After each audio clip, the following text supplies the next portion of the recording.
And so it begins. My apprentice's finest hour.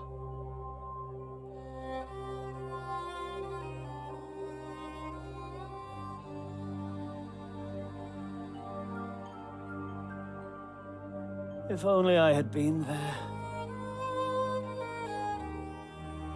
I could have prevented it all.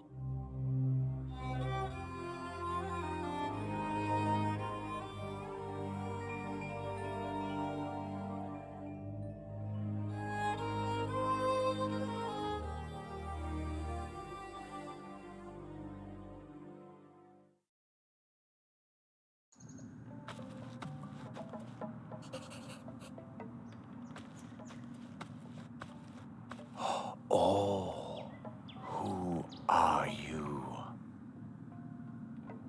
Can you not speak?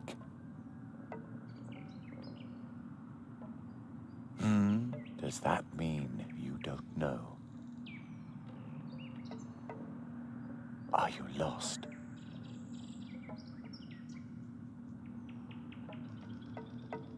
Oh, so you're looking for the beginning of your story. If we can find you a beginning, you'll know where to go from there. You have no idea how lucky you were to cross my path. I know a lot about stories.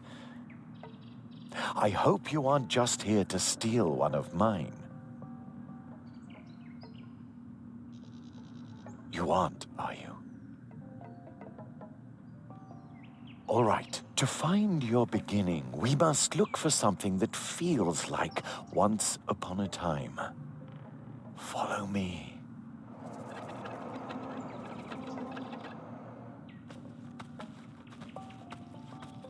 There you are. Now we just have to find your beginning.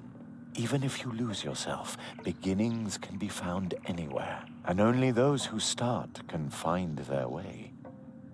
And you will recognize it. A beginning smells like the air in spring and the hope for more. A beginning is, I think you already know. Endings, on the other hand, well, we can worry about those later. Do you understand? Really? It's been a long time since I met someone with such a keen intellect.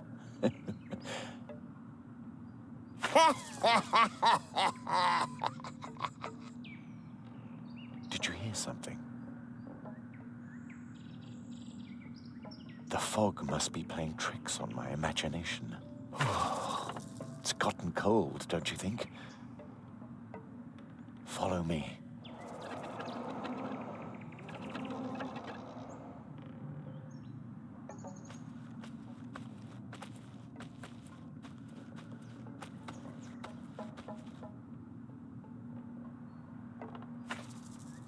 There's your beginning. It's really lucky you stumbled upon me. I don't think you would have found your beginning all by yourself. You look familiar somehow. I'm sure we shall meet again, unless the fog thickens more. I can't see the hand in front of my face already.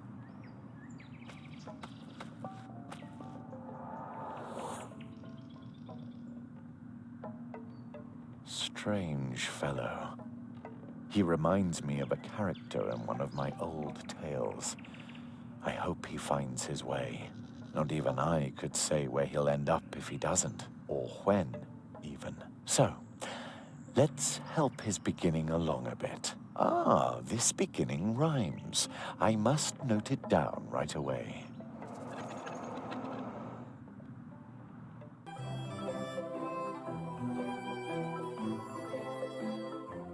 After a long summer day in a place not far away, Jeremiah Hazelnut was tucked in bed to dream of the dream that he always had.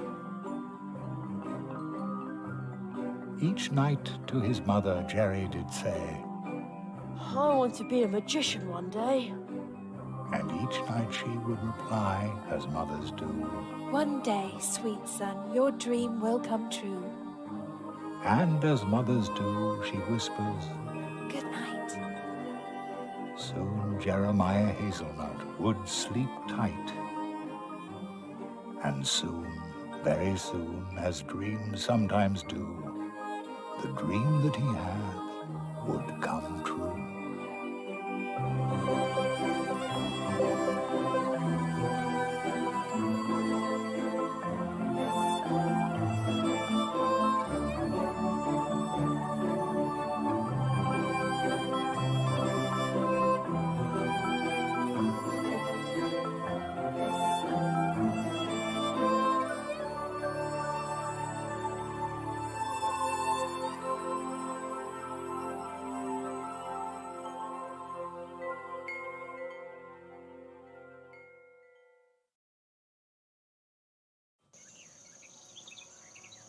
Jerry! Jerry! Yeah? What do you want, Wake up, sleepyhead! Oh no! Am I going to be late for school? Come outside and enjoy the sunshine. You don't want to sleep away your whole summer vacation, do you? Summer vacation? Jerry, school starts the day after tomorrow. You don't have to worry about your things until then. I still have 2 days before school starts.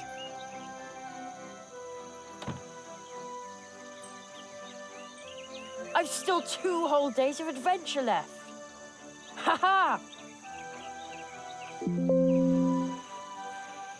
Like we do every day with our morning calisthenics. It's our program. Start the day fit and cheerful. What on earth is this? Usually it's the top 40 playing all day long. The crows must have overdone it yesterday. There's not a single one in the sky this morning. What a beautiful day. Crows? But don't just sit there and rust, or you'll just make it easier for them tomorrow. Okay, follow my lead.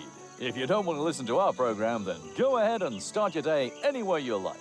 Imagine a small X floating in the air. You can click on it to drop out at any time. Wow, when he says it like that, I can practically see the X floating in front of me. But why would you want to drop out? What? You think you already know everything?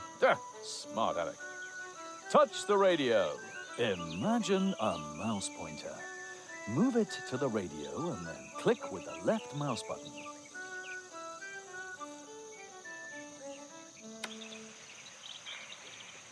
Good job. Well done. Child's play. You can tackle anything just like that. Looking, talking, using, running around. Just click on it. One click. Everything is just one click. Yeah. Is this a sales presentation or what? Now, let's try it again. This time, talk to the radio. Yes, that thing where the voice comes from. Talk to the radio? Once again, just click on it.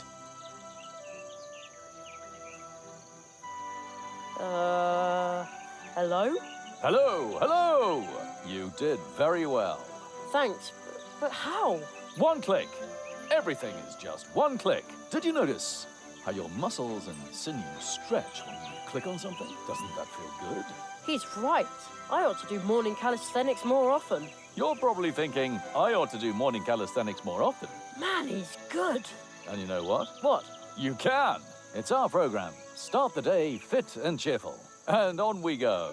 Some things can be looked at and picked up. That's good for the back. So keep looking at things and picking them up. Now find yourself an object to look at. How about that basket on the windowsill? You already found something to pick up? Go ahead then. That's the way. That's good for the back. You are now carrying the basket. You open the inventory by scrolling down with the mouse wheel, or by pressing the I key. Man, oh man. Now, let's try it again. Have a peek in your inventory. Doesn't that feel good? Your inventory. You can carry a lot more around in here than you'd think. And carrying objects around is healthy. You can also look at them. To do that, click on them with the right mouse button. Ah, nice basket. Hey, Looking with the right mouse button works really well. Looking with the right mouse button works really well, doesn't it? Absolutely. And now we'll try the left mouse button. Use the left mouse button to take items out of your inventory. Left-click on the basket. Whoops, the handle fell off. That isn't supposed to happen. Normally, you would just pick the basket back up. But don't panic. Remember, there are no problems, only challenges. You're bound to repair that basket in no time, for sure. Use the left mouse button to select items in your inventory. That will allow you to use them with other items in your inventory. Use one of the items with another one. That will get your circulation going. There! That wasn't so hard. True, it was easy. And do you notice how your pulse is calming? Feels good to repair something you broke, doesn't it? Yeah, it does. And now for the next step. You can also use items with your environment. Left-click on the basket and then carry it out of your inventory by moving it past the inventory's edge, or by pressing the I key, or scroll up with the mouse wheel. Very good. Try showing the basket to a beloved family member. Who should I show the basket to? I think your mother is hanging up the laundry in the meadow in front of the house. Man, he's good. Wow, it's as if he's talking to me. Use your basket with your mother by moving the basket to her and clicking the left mouse button. Oh, Jerry, as you've got the basket, Yeah, and I didn't break it at all. that's fantastic. Could you go and pick some blackberries for me? For blackberry pie. Of course. Oh boy, pick blackberries, check. Congratulations! You've completed your fitness program for today. And remember, a simple leg cramp could cost you your life when you're fleeing from a wild crow. Huh? What's he talking about? Stay fit, stay cheerful. Mousewood Radio now continues with the leaf fall report. Mousewood Radio? Huh, never heard of that. It must have something to do with sunspots. I'll take one for later. They're supposed to be good for your eyes, and an adventurer like me needs to see everything. Strange. Footprints. A large animal must have run through the carrots under my window last night. I'd say it was a mysterious, long-extinct mammal. The gremlin wolf. Ever since I became a junior member of the Jungle Explorers Club, my theories have sounded a lot more convincing. So much expertise for just 50 cents a month. We call that old rock the dwarf. Mum says it's been living here since long before we came. Please keep watching out for us, old dwarf.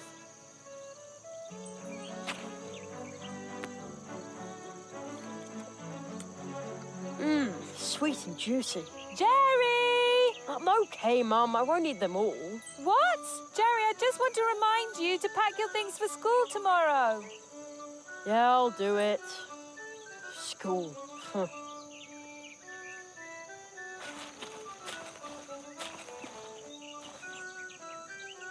Ho ho. Whoa, they look delicious.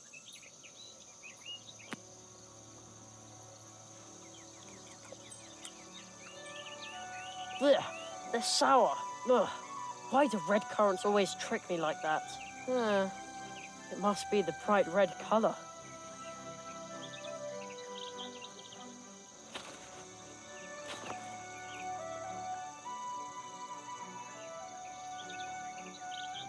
No marauding kids in sight, and also no sign of the gremlin wolf. As usual. The coast is clear. My secret stash. I shudder to think what havoc my magical tools could cause in the hands of a lesser magician. The whole world would be in peril. What do we have here? Matches, firecrackers, and my gold coin. Let the adventure begin. Oh, better not leave it open. You never know. Don't want the gremlin wolf to pick up my scent.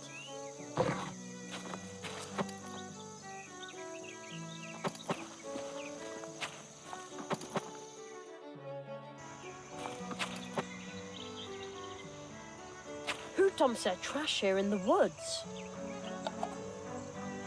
Huh, unbelievable. I can't count the times I got a splinter trying to climb it. Mum says people put up these little animal statues a long time ago to bring luck to hikers. I think there were more of them a couple of years ago.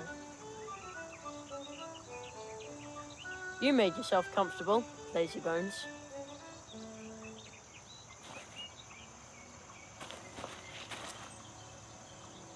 Mum says there used to be important trails to faraway places here, long before there were cars. Today, you can only get from here to our house and to the woods where the old path tree is.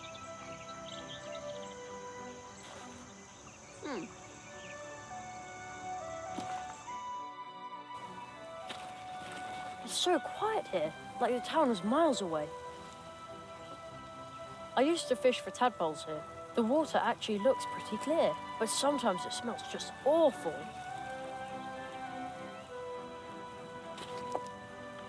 Ugh, what am I supposed to do with such a heavy rock? I can't carry it very far.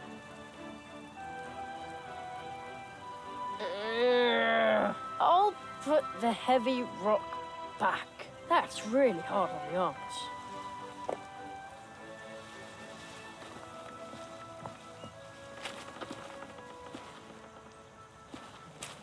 You can draw really well with these chalk stones. I think I'll take one. You never know. I always used to sit on this rock, because it felt like I was riding a great big animal. I'm too old for that now. I heard there used to be an old trail here. Maybe that's why we call this a path tree. Anyway, this is now a dead end.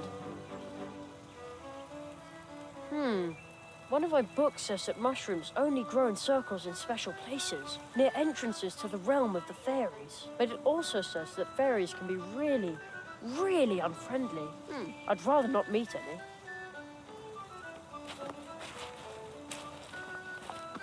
I'll take that.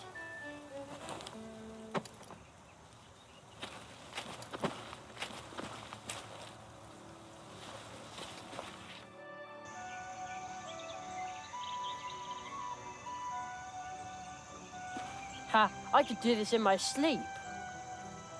Whoa! Look how many I got. Not bad.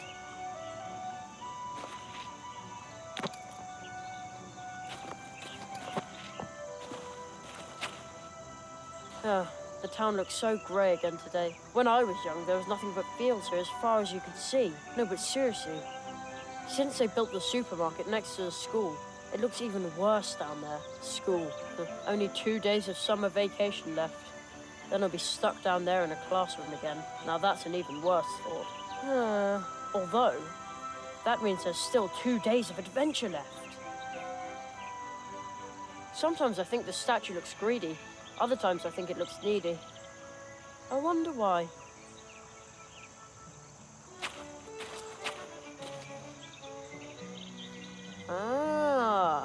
There are blackberries back there, but this brambly bush is in the way.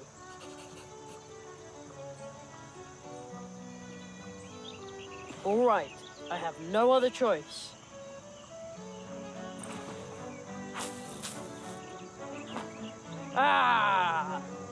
No bush can stand between me and Mum's blackberry pie. A fatal mistake.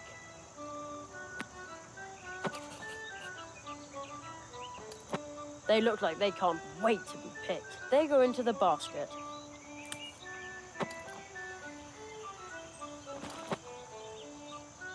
Why does a spider have to make its home in my blackberries? Maybe it's planning to lure berry-picking adventurers into a trap. Ha! No way. You can't fool Jerry Hazelnut. Good idea.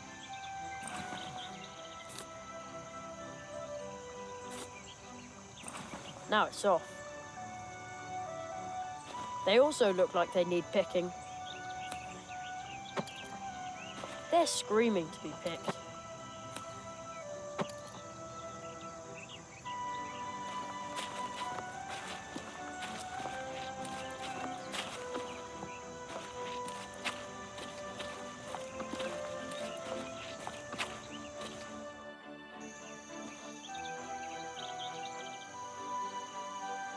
Now I've got a whole basket full of blackberries. This should earn me the first and biggest piece of blackberry pie. Mom! Yes? I got the blackberries for you. Thanks, sweetheart. In that case, you can have the first piece of the blackberry pie. Yay!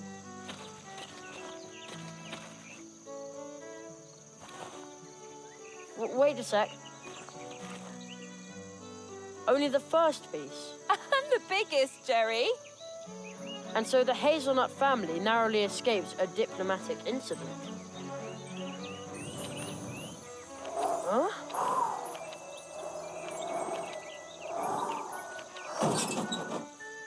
What was that? Something's in there.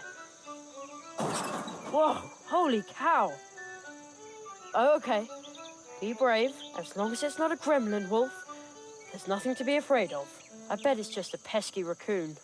Very careful.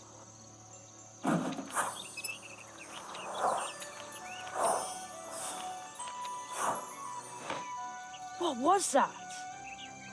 The letter just flew into my pocket.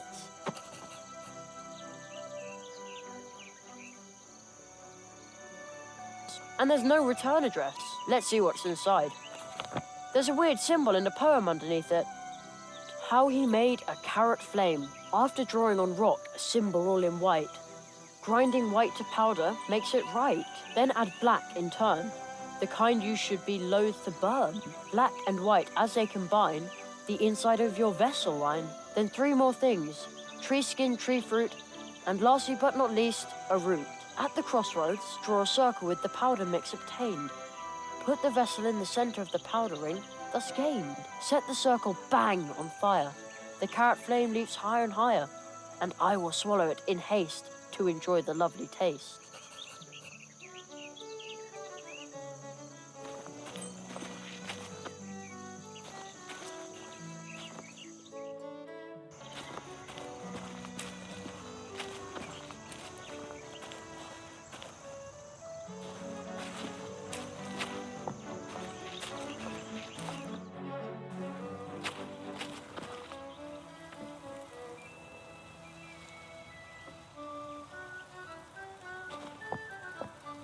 An excellent place for me to draw with the chalk.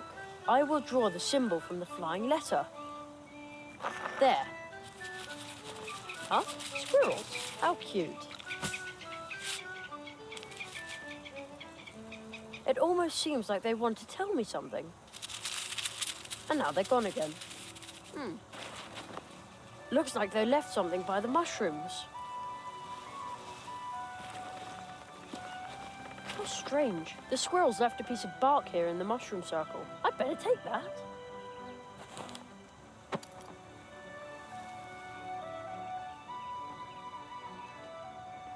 I could crush the chalk under the heavy stone, but where should I do it?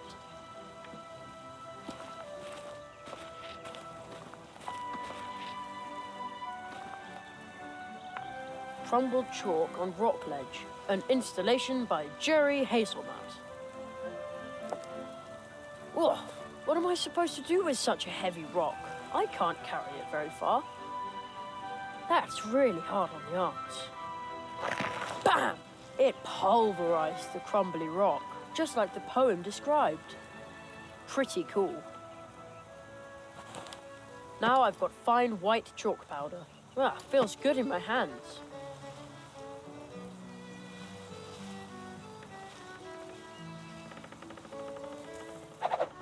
Fits.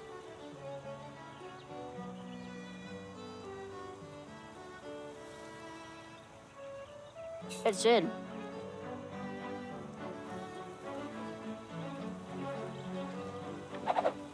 Also in.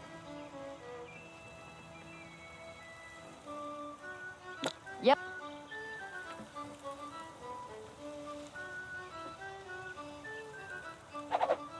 Okay, now everything is in.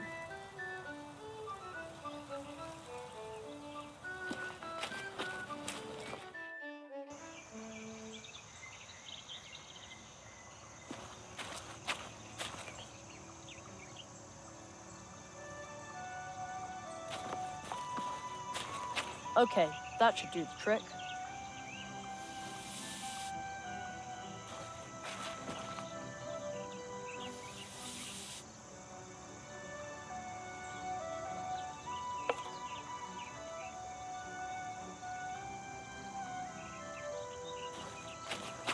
All right, let's do it.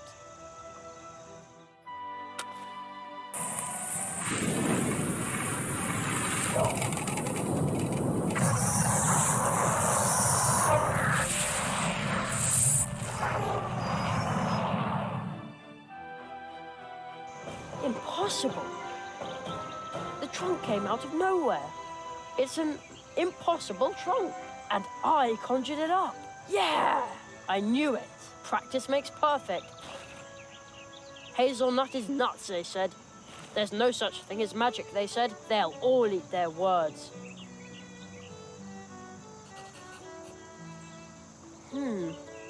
It's packed full of equipment for a magic show. It says the Great Zaroff on the poster. Is this his stuff? His top hat? The Great Zaroff. Experienced the greatest illusionist of our time. But it doesn't say when and where the show is. How strange. The poster looks pretty old too. I wonder if the trunk here belonged to Zaroff. I'll just take one of his posters. Oh, there's a rip in the lining of the trunk lid. Well, a little rip is no big deal. That's easy to repair. Uh-oh. Hey, there's a magic wand in the lining. It almost looks like somebody hid it there.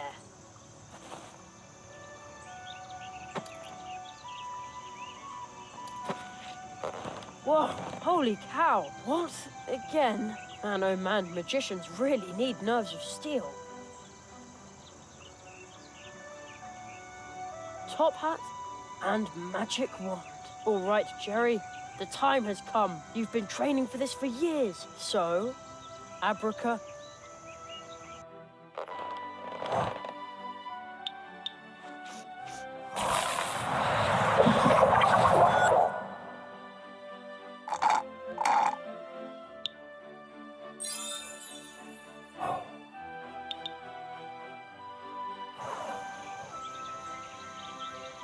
Whoa!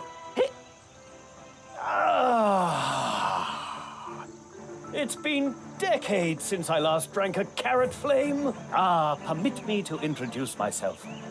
I am the Marquis de Hoto. Oh, but you're... Orictogulus cuniculus sapiens. Yes, indeed. Well, I'm Jeremiah. Jeremiah Hazelnut, the boy with the dream. What? You know my name.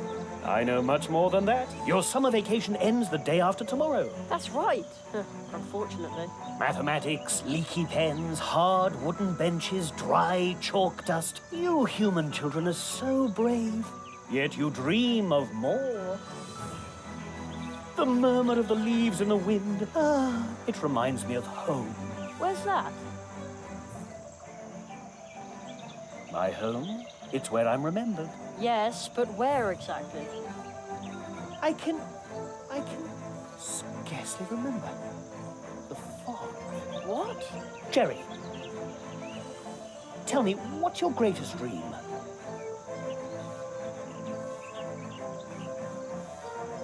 I performed as a magician in school once. Oh, what's the point? I want to be a magician. I know, for I am a magician. Beloved, feared, needed, and extremely brilliant. My goodness. Will you be my apprentice? What? Absolutely. Travel with me. Beyond the boundaries of the imaginable. Study the 5 fiery mantras of the Phoenix Conjuration and master every single facet of magic. Well, not all of them, perhaps. This is fantastic, but But, my mother says I have to be home for dinner. Jerry, your training will take days, weeks.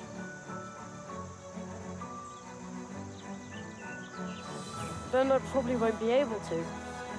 True, training in the magical disciplines, the study of the art of arts, all of this takes time. Such a long time. Of course. And even time itself is an object of study for magicians. He who studies time needs time. Oh no. But Jerry, listen to me carefully. Forget impossible.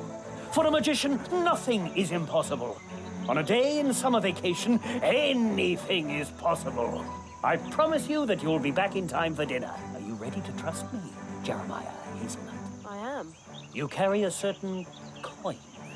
What? How do you know that? It has a very special aura. Where did you get it? I don't know exactly. It seems like I've always had it. Something is missing here. A memory? Don't worry, Jerry. Everything which is lost will turn up again. I always used to practice my magic tricks with it. Look through the hole in your coin. Its magic power will grant you a new view of the world. What you'll see is magical iridescence. From now on, the coin will show you what might be helpful in your training.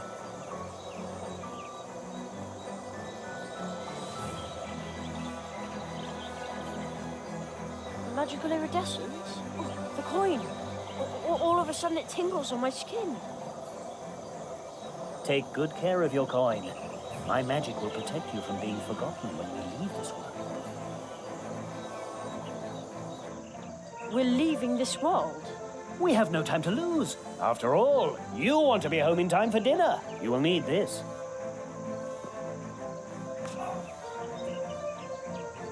Jerry, do you remember what I told you? Nothing is impossible? And soon it will no longer sound like a question when you say it. Wait.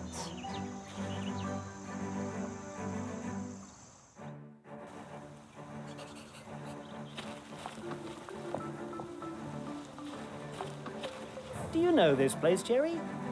Sure, that's the old path tree. I am sure that you have sensed that this is a special place. Special? Magic. It's easy to get lost in places like this. Hey, I'm not a little kid anymore. Even adults can become lost in the woods. Do you sense something? I hear a rumbling. Use your coin, Jerry.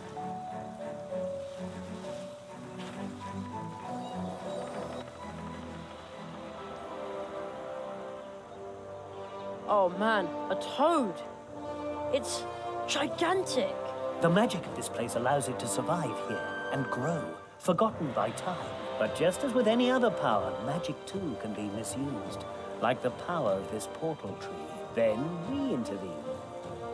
We? The magicians, the tree walkers. Tree walkers? I thought I was a magician's apprentice. We tree walkers use magic portal trees to travel back and forth between different worlds. Different worlds? Places, times, and possibilities form an almost infinite number of worlds. You will be trained by me in the tradition of the tree walkers and acquire this ancient knowledge of walking between the worlds. That kind of sounds complicated. It's quite easy, almost like riding a bicycle. Really? No. At worst, it feels as if you're being ground to a powder between two contradictions. I don't understand. None of us do, but you'll learn quickly. Portal tree? What does that mean?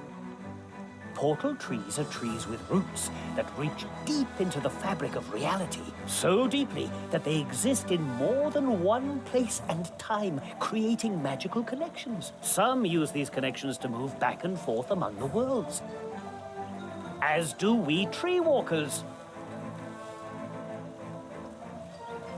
But how do you use a portal tree? This is where magic begins.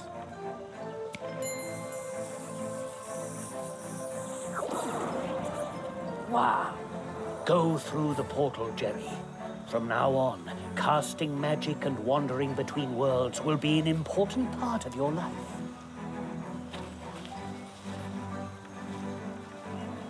Isn't it dangerous dangerous.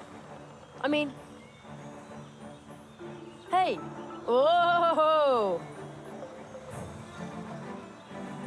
Someone is entering the clearing. Four nails. I am only a leaf in the eye of the storm. We must hurry. We shall ride the wind, as we have always done.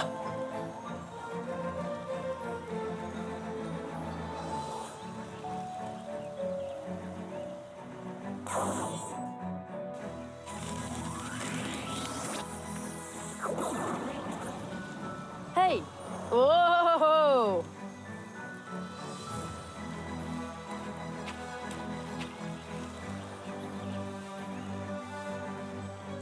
This still looks like the woods we have back at home.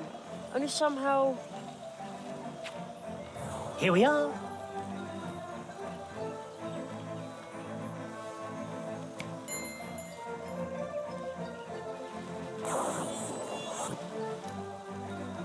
But that's with a backpack. The farther we go from the portal tree, the more clearly you will come to realize that we have left the world you know far behind us. Only the parallels here at the portal tree suggest a connection. Such as this wall. Follow me, Jeremiah Hazelnut.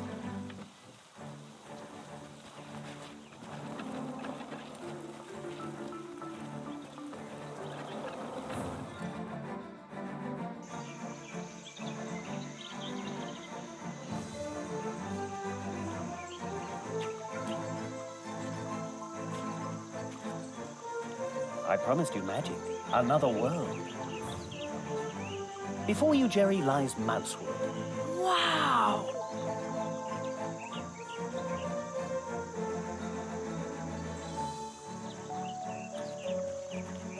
Here you will complete your training.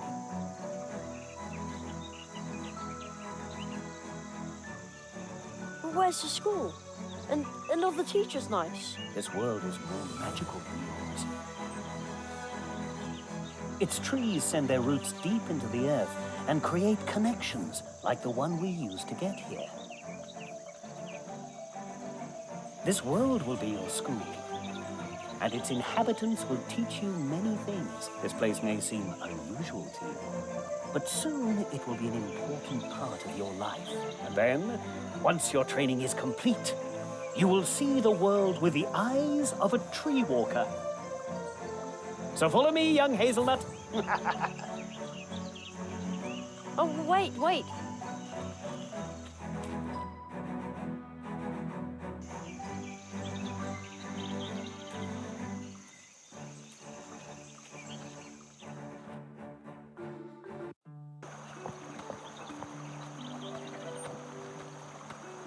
I know this must still be overwhelming to you, but I need a moment.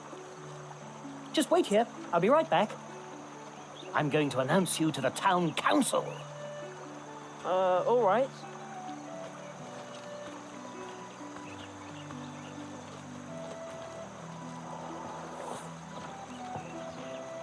Wow. Being this small is really interesting. Who would have thought that mice have towns? Well, hey! Oh. Have you seen Plato the Frog by any chance? I've been waiting here for a package from the Super Squirrel Boutique for smart squirrels. Super Squirrel Boutique? That's a funny name. Oh, really?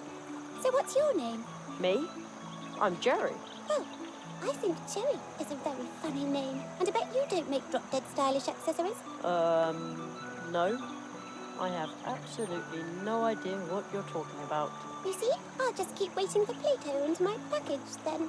Oh, maybe I should have left town with my cousin Edgar instead of standing here and thinking about how the crows could come back at any time. It just feels creepy, but I've just got to have my package. Oh. Excuse me, but no time. Gotta practice. There's a birthday party this evening at the Hares, and I'm prepping to go. Well, hey!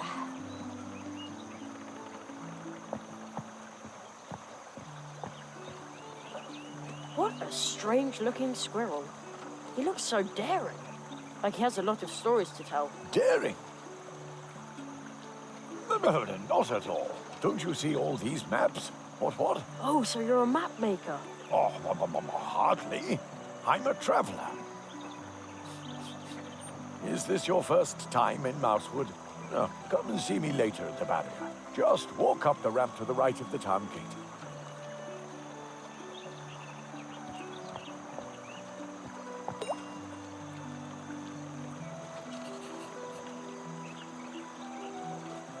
Oh, Why did I have to find this stupid thing? hello? Is everything okay? Is there someone behind me? I think I'm being haunted by a ghost. I don't think you are. At least I don't see anybody. I can't see anyone either, but I know someone is there. You find one strange book in the woods, can't understand a single word, and then they stick you with a ghost. Isn't that just typical? I get all the luck. Oh, Oh, there really is someone behind you.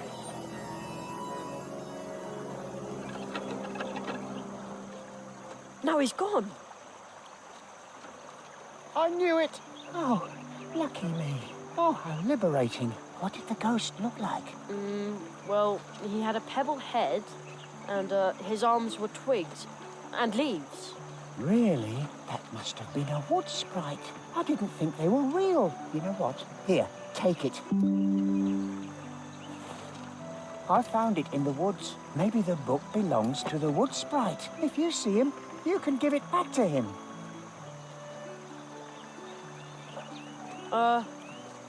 I thought it was cursed or something. Hello?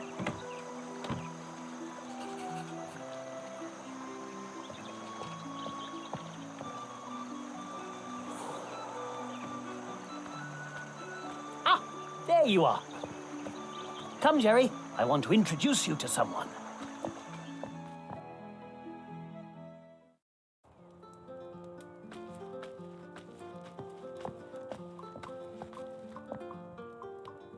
Please excuse this sudden trespass, honored owl and squirrel. Ah, Jonathan, this is the rabbit I was just telling you about.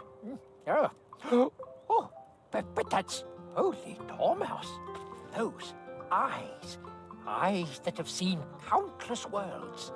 Some say he knows no mercy, but my parents said he was one of the first tree walkers. I was not the first, but I knew him. Ooh, the Marquis de Hoto. I was barely knee-high to a grasshopper the last time I saw you. In accordance with the tradition of the tree walkers, I hereby present you my apprentice, Jeremiah Hazelnut. I am here to request support for him so that he may learn the art of arts in these woods. Ah, magic, of course. I should have guessed that right away. So this nestling is a new magician's apprentice. And we thought the tradition of the tree walkers had been lost. Ooh, what? Magician's apprentice? Please hold your horseflies for a moment, Jonathan. Certainly not. Tradition demands that we immediately prepare the Treetop Festival. A new tree walker must be celebrated properly. According to tradition, the apprentice must make the preparations for the Treetop Festival alone. Nestling, before your training begins, you must send out invitations and order the blue juice and baked goods for the festival. Precisely. You should speak to Anya Mouse. She is the very best baker here in Mousewood. I shall wait for you here, Jerry. I'm interested in what's happened here. Mousewood has changed. Does that mean I'm supposed to run around out there all by myself?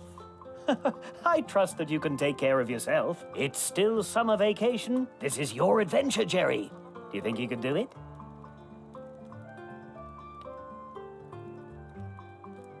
Absolutely.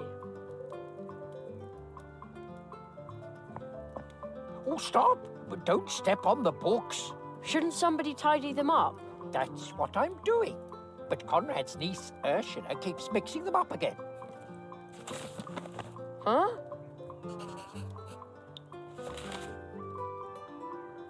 Hey, something to read. Harry Otter and the Chamber of Egrets. That is a historical novel.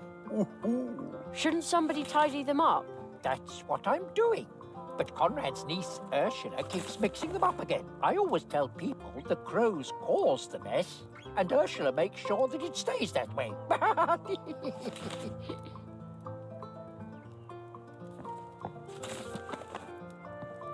I wonder if there's a mouse inside. Nope, empty. Warm. A uniformed mouse on a beetle. That is a painting of the founder of our town, Magistrate Maximus of Mousewood. He created the moral foundation for our beautiful woods and the town of Mousewood.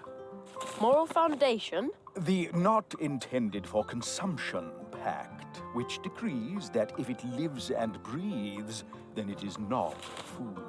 Oh, I see. So you must be a vegetarian. Of course. I'm the picture of health. Ooh. I see.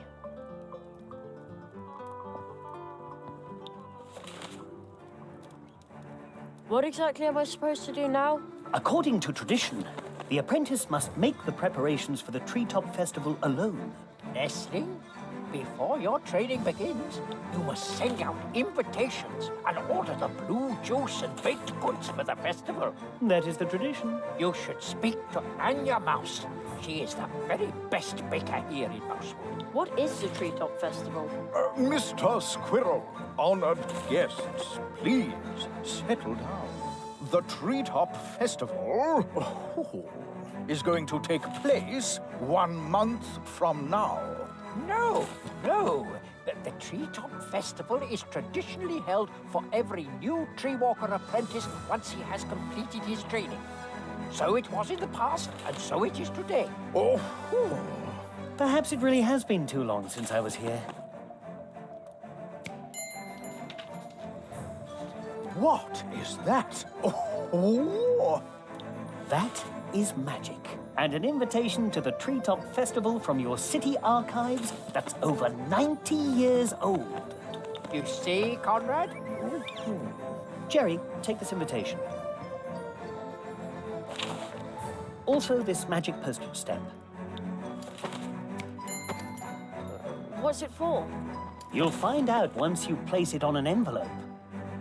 But only stick it to an envelope once it has the invitation inside, and send invitations to everyone in Mousewood, because once you've completed your training, the Treetop Festival will be held. You should talk to Plato, our mail from. He can deliver the invitations for you. If you need help, ask the people of Mousewood. If you get really stuck, use this first minor spell.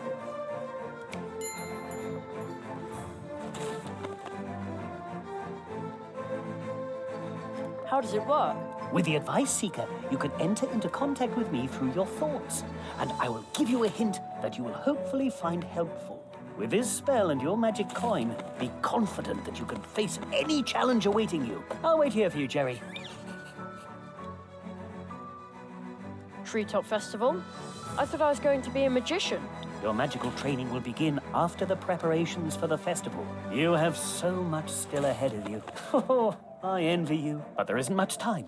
So hurry, Jerry Hazelnut. Whole worlds are waiting to be discovered by you. So many spells waiting to be learned. I'll get back to work then. Good luck. A table shaped like a 3-leafed clover. The clover leaf has a special meaning for us. Oh, it symbolizes the cooperation of the 3 permanent members of the Mousewood Town Council. 3? Our 3rd member is Hannah Mouse. We have not seen her since the evacuation during the last crow attack. Ooh.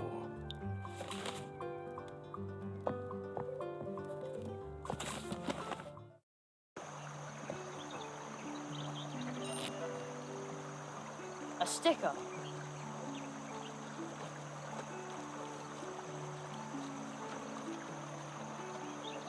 I don't see any hours or minutes on it. It looks like the mice's clocks only show you whether it's day or night. Well, I guess that's all you need. A horn in the middle of the square. Maybe you can use it to call someone. Blue juice, tasty and blue. A quality product from the wood dwarves. A tree trunk cafe. It looks really warm and inviting. Seems like someone takes good care of it too.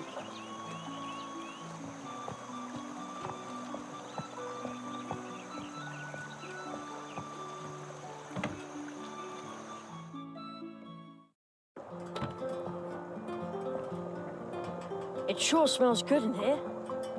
Kind of like herbal drops. Huh?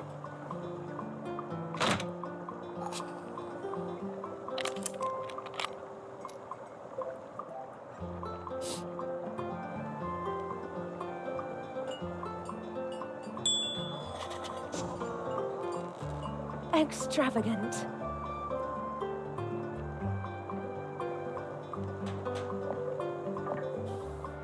Welcome, my name is Anya. Welcome to my little tree trunk cafe. Hello, I'm Sherry. Oh, you're sweet as sugar. Ugh. That noise just now. That sounded dangerous. But of course, dangerously tasty. I'm creating something that no one in Mousewood has ever seen. Exploding cookies. Yeah, but wouldn't an exploding cake be better? Trust me, Sugar Cube. It will be pancake-tastic. I hope the boy I'm babysitting will have real fun with them. Little Humbert is a bit difficult. Everyone thinks he's a nasty, spoiled brat, but he's just under-challenged. Poor gifted child. Maybe my new cookies will keep him on his toes. I'm supposed to order blue juice and baked goods for the Treetop Festival. Oh, is it that time again? How nice. I will bake lots and lots of cupcakes. And what about this blue juice? I'm sorry, Sugar Plum, but you'll have to go ask the dwarves about that. They haven't delivered any in days. They live at the other end of the cold water brook in the dark wood.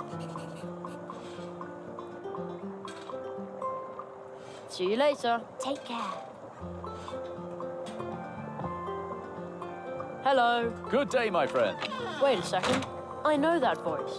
Ludwig Burrower is the name.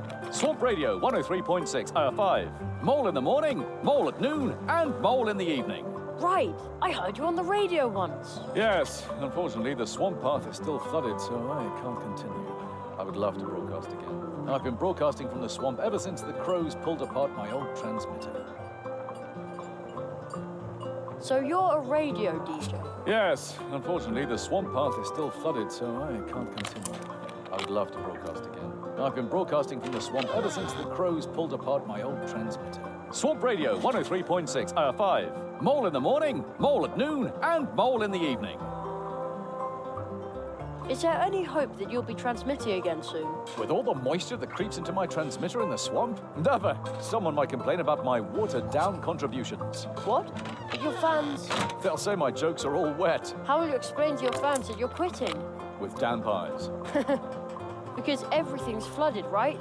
No, because it's really sad. Oh, you can't just give up like that. I'm not giving up. Crack a nut, squirrel, as the young people say these days. No, to get me to stop broadcasting, they'll have to tie my arms, legs, mouth, and belly button. I've always wanted to be on the radio too. That's the right attitude. If you want to host with me, you'll have to be sharp. Sharp? Yes, just try to set him up so I can knock him down. With rapier-like wit.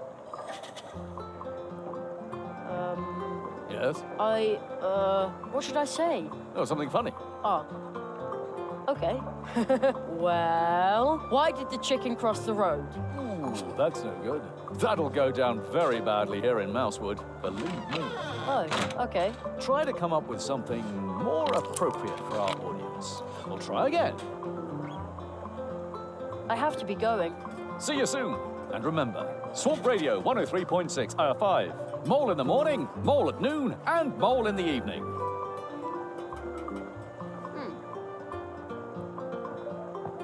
Cool mushroom. The way it smells in here. The pots must contain dried herbs and spices.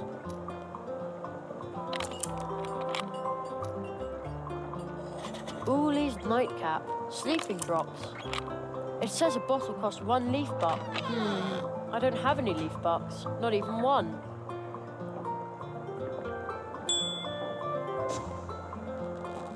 Extravagant.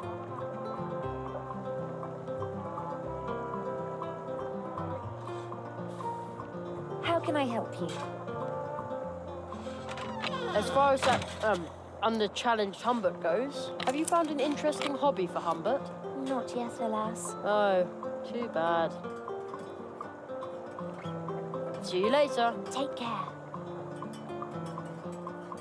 I know you're out there somewhere. Come back soon. I'll take care of your garden until then.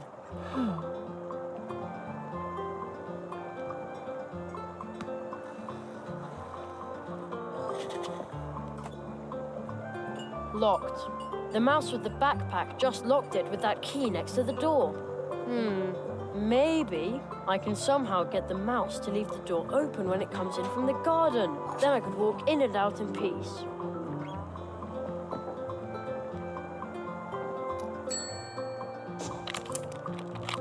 Extravagant.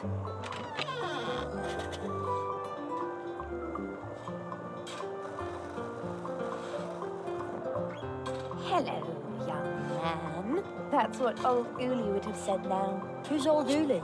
Ah, a dear friend of mine. See the picture on the counter? This little herbal pharmacy belongs to him. I see. So, is he out getting more herbs? Well, he's on an adventure and will be gone a very long time. I almost forgot something, Apple Cheeks. One of Uli's patented sugar-free lollipops for you. Sugar-free? I also baked Uli's herbs into some buns. But it turned out that nobody wanted them like that. I can't imagine why. Yeah, I knew you'd appreciate Uli's herbs. Here, they're a bit dry, but... Dry? Oh, just have fun licking the lollipop and nibbling the cake. My little cinnamon bun.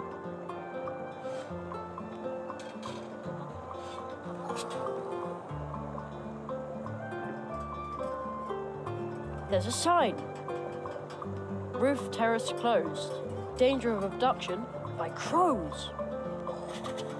That doesn't sound good. Remember, there are no problems, only challenges. There's a note hanging there. One of our guests left the cheese wheel behind. Since it's been here for 3 years, all guests may now help themselves freely. Kindest regards, Anya. Free? Super! Oh man, the cheese is rock hard.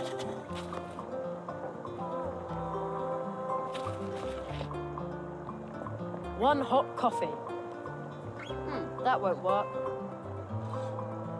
It says coffee free, but please also try our pound cake.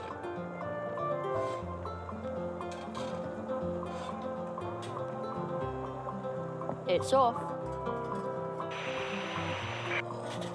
No reception. We're off the air.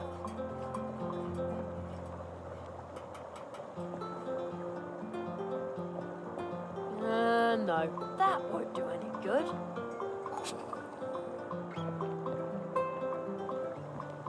See you soon.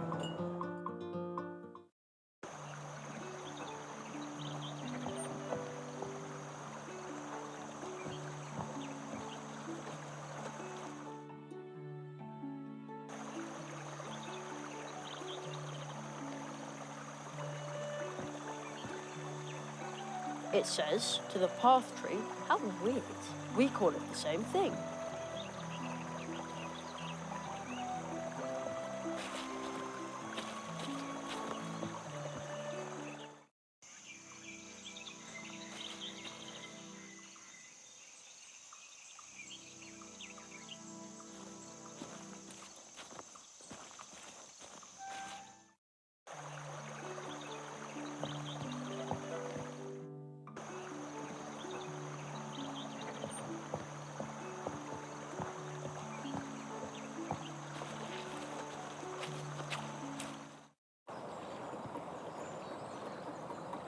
To the right are the gardens. Check. The way to the town square leads across the tree route, and if I follow the path in the other direction, I'll come to the edge of town.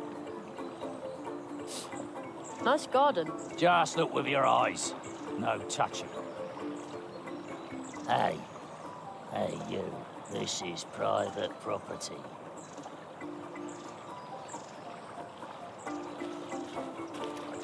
Hey, you. Everything okay? Coffee.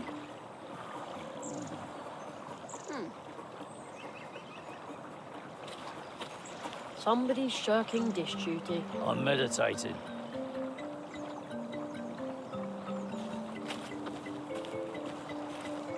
What a sturdy-looking rake. It probably belongs to the hare family. It could come in useful. Hey! Hey, you! What are you doing with our family rake? Oh, I'm just borrowing it for a moment. Last night, the wind blew all these leaves onto our lawn. Oh, yeah, all right. Off you go. Those leaves aren't going to rake themselves. And another. And another.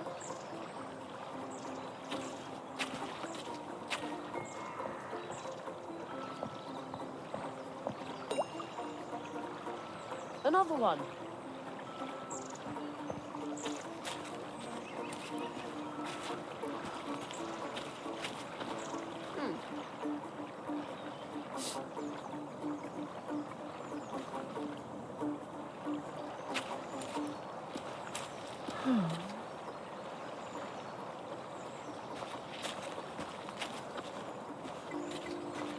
Memo, we need more blue juice. Well, the barrel looks empty, but the tap can still be used.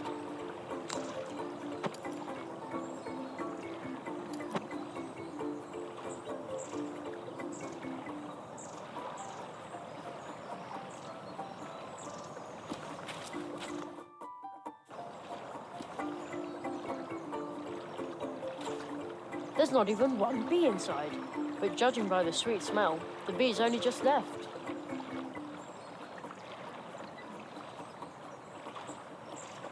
Good idea. The lollipop already looks a lot tastier this way. The pumpkins here are incredibly big. On the other hand, I have been talking to mice that are my size. By comparison, a giant pumpkin is almost unspectacular. Something about this pumpkin is different. It's round and big and orange. I can't put my finger on it, but something about it is different.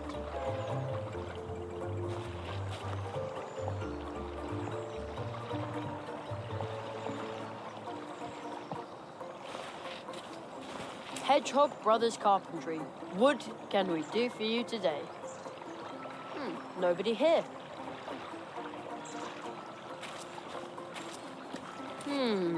Strange. And locked. It says, A. Molina. No advertisements, please. How mysterious. And another. Another drop.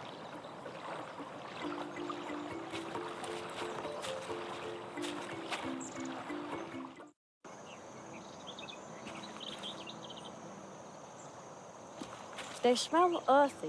I like mushrooms a lot better like this than in Mum's salads. Ugh.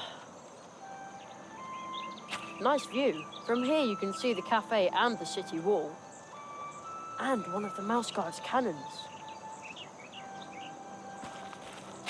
A sad human face behind ivy. I wonder who painted that. You can see into the town hall from here. The old squirrel Jonathan has already seen me. He's waving his cane. I think he's afraid I'll climb in through the window and walk all over his books. I'd never do that. At least, not while someone's looking. What a weird statue. There's a little stone face in the crystal. And some kind of amber thing. I hear a fine sound. Very, very softly. Like someone flicked a glass. Another one. And another. Another drop. A sticker.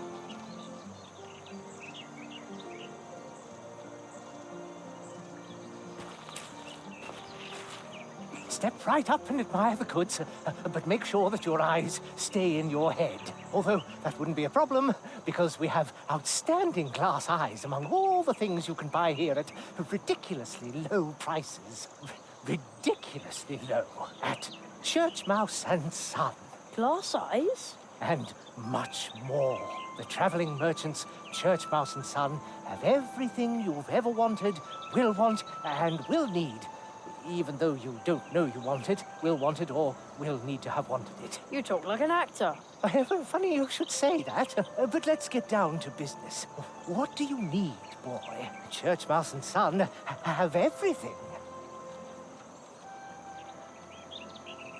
I'm looking for something tasty. Maple syrup cheesecake. With walnuts? Even better. A mud pie with twigs and rocks in the shape of a heart. Mud pie? Ugh. Thanks, but no thanks. It's very realistic. Mud fans know what I'm talking about. Isn't that right, Junior? He'll be taking over the whole shop soon, and then I'll take a well-earned retirement. Soon you can sell your own mud pies. Junior? He's shy, but a terribly good businessman. I believe in him really, really strongly. You hear? Junior? It's so nice to know that your golden years are secure. Well, then take this one time only, a small but exquisite promotional gift. A red thread for you. Here, let me tie the thread to your amusing round coin. Which, by the way, will not be accepted as payment. Very decorative. Thanks. The high-quality red thread I gave you should lead you back to Church Mouse and Son whenever you need exquisite things. Things of every kind. Pretty things, tall things, small things, white things, bright things, filled things, spilled things, things with sugar, things with mud. Yeah. Silly things. Okay. If you're looking for things, come to Church Mouse and Son. But don't take too long.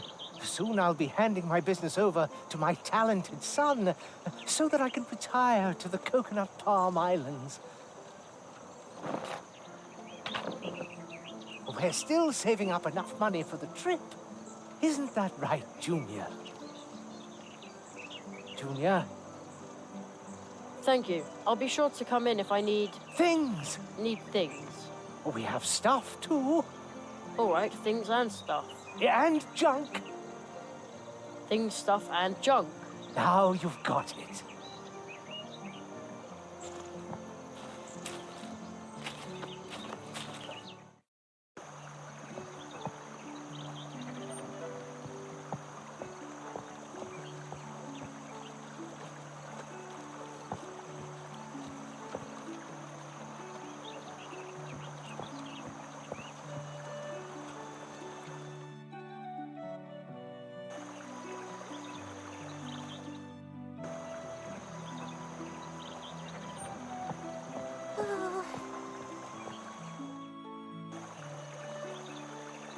Hello.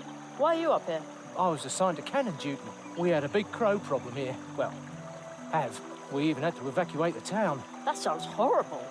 Well, it was. So if I see one of those horrid creatures, then kaboom! Usually they fly out the northwest. I have to keep my eyes open all the time, even at night. A cannon, just like in a pirate movie. Arr! I'm Jerry Hazelbeard, the pirate mage. Paws off! Nobody is allowed to touch the cannon, not even me. Especially not me. Except in an emergency. The cannon has to be ready for the next crow attack. Imagine a critter like that flying right into the town hall. Again? Usually they fly out the northwest. I have to keep my eyes open all the time, even at night.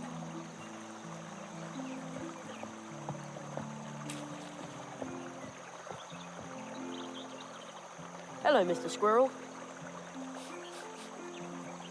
Please, everyone calls me Spitzweg. No need to be formal with me. By the way, in case you're wondering, I'm a Suslik. Oh, I didn't know that. The way you're packed, it looks like you're ready for some adventure. I'm an adventurer and scientist, and on my latest expedition, I will travel the 7 seas to document the differences in their flora and fauna. Just look at all the maps in my backpack. The beauty of nature is manifested in its subtlest, most delightful way in these loving records. Yes, I'm on an enormous adventure, and it begins here at home in our humble cold water brook. Oh, that sounds exciting. But why aren't you on your way? That much ocean must take an awfully long time to explore. Tell me about it. I wanted to complete the first leg with a traditional Mousewood leaf boat. I ordered it from the Hedgehog brothers. They are the most talented and reliable craftspeople here in the woods, you know. All they had to do was float the boat down the cold water brook to me. But I've been waiting here for a while now. Say, you wouldn't happen to be heading for the pumpkin patch on the edge of town, would you? If you could ask about my boat at the Hedgehog brothers' workshop, you would be doing me a big favor. No problem. I'll take care of it. The catfish in the water is a ruthless predator and can get, let's say, rather unpleasant on a bad day. So the barrier is to keep him out of our town. Therefore, I can only open it when the catfish isn't here. Securely locked. And another. Another one. And another.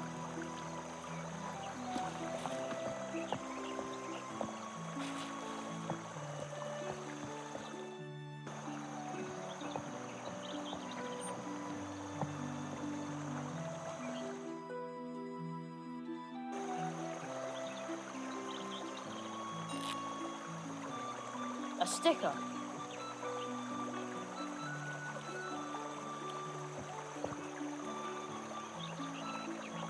Hey, who are you? I've never seen you here before. Nonsense. He came through here earlier today. Yeah? Yeah, together with a rabbit with weird red eyes. Well, I remember that one. I'm Jerry Hazelnut, magician in training. Magician? You? I might have bought that from your friend with the red eyes, but... Oh, why do I have to stand guard out here while you get to have fun?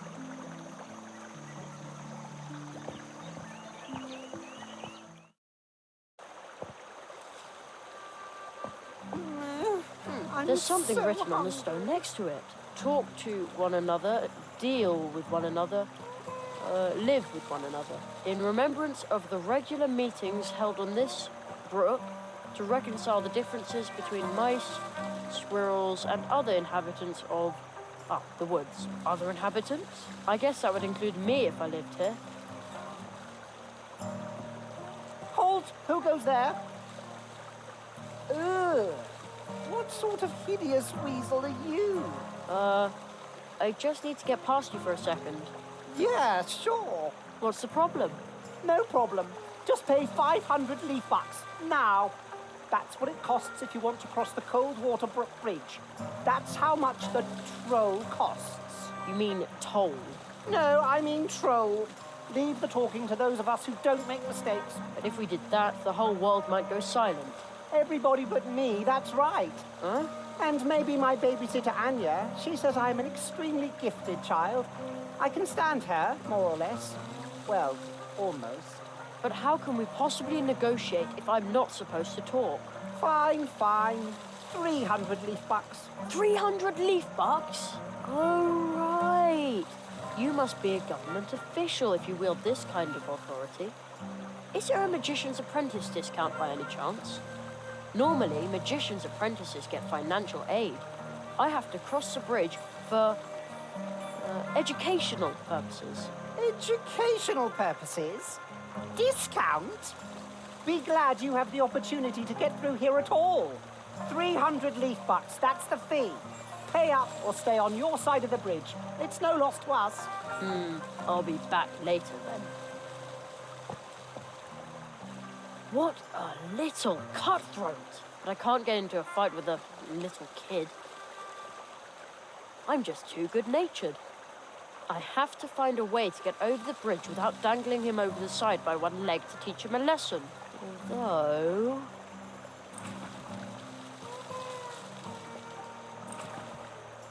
Nah.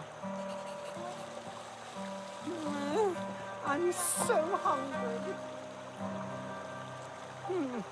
Dessert is always better when you eat it before the entree. Another drop. Another drop. It looks really, really interesting over there. Unfortunately, that little scoundrel is in my way. A swift, cold, pebbly, babbling brook.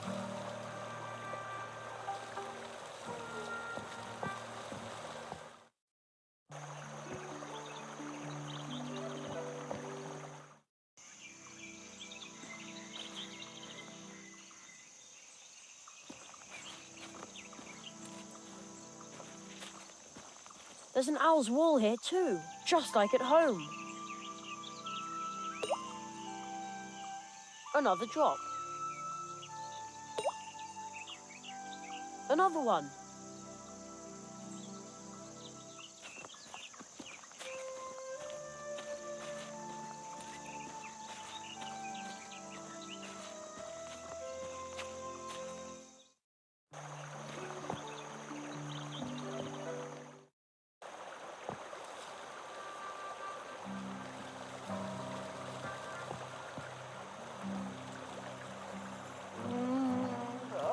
That smells so good. Is it a honey lollipop? Okay, I'll tell you what. You give me the lollipop and I'll let you go through. Just this once.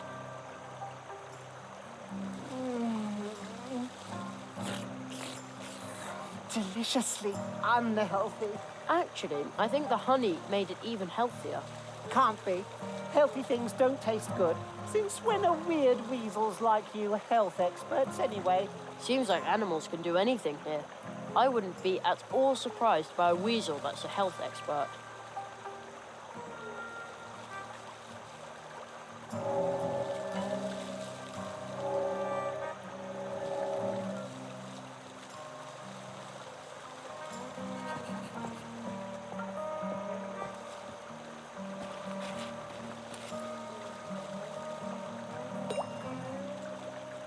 Another drop. I'd better stay on the signposted trails. I'd get hopelessly lost in the fields. The sun has really dried out the fields. A brief shower would do them good.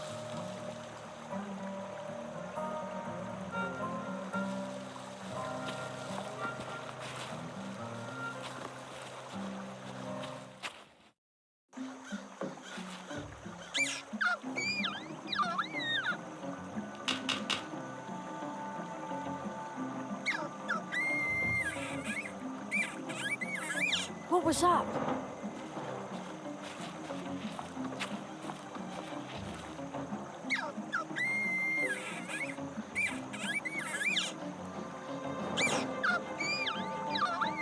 Oh no! Someone is being attacked by a crow. Hey! It's Ursula!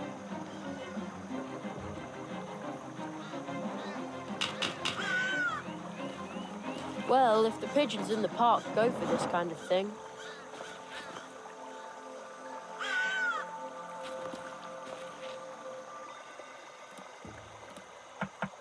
At least Anya's cupcakes seem to appeal to birds.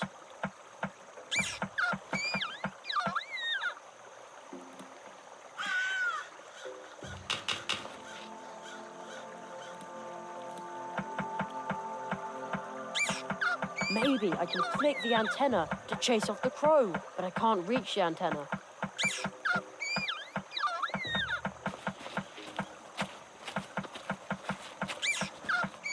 shoelace still looks quite usable. I'll take it with me.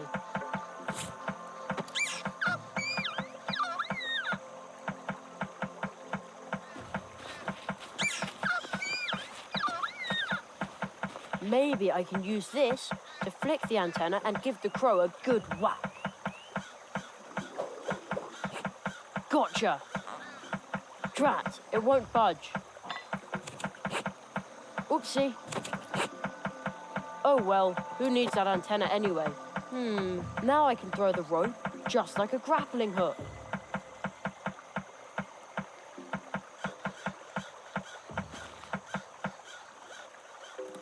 Leave the little owl alone or I'll let you have it.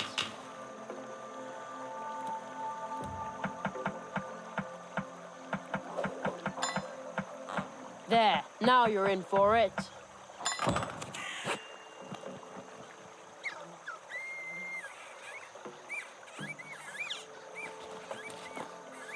No reason to thank me. I, Magician's Apprentice, Jerry Hazelnut, gladly help wherever I can. I saw everything. You're a hero. Not really. You're just like my friend Uli. Unfortunately, he's... Oh well. Here, take this. What is it? A flyer. A mouse has to make a living, you know. Wow! He said I'm a hero. I'd better take you home now, Ursula. You can ride in my backpack. She was still clutching a crow feather. Did Ursula pluck that from the crow? A sticker.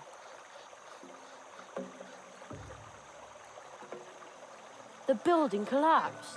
Looks like someone just pecked apart the ceiling and the walls. This is scary. Here's a handwritten note. Beware, this is crow territory. For as long as it's unsafe by the river, I will be broadcasting from the swamp. Mousewood Radio. The voice of Mousewood won't give up. Signed, Ludwig Borrower. P.S. All right, I do give up. Now the swamp path is flooded as well. I'm going to be off the air until it's cleared. The building is a shambles. I can't shake the feeling that the crows around here are pretty unpleasant company. The large river back there has burst its banks. Looks like everyone had to leave in a hurry. What a pretty flower. I think I've seen it on the label of one of Mum's relaxation teas. I'll grab a bud to take along.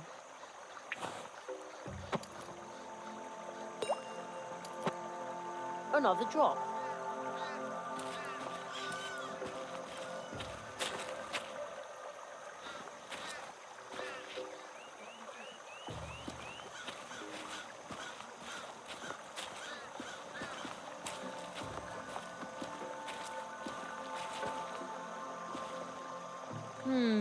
The front wheel is frozen to the spot. Oh, can you believe it? But the weather has been really strange around this tree for the last couple of weeks. And now it's even started to snow up there. Oh, I've got too much to do. But without my mail bike, I can't deliver the mail.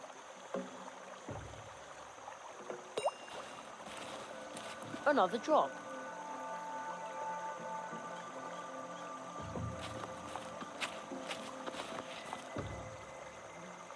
Ugh, I can't reach them.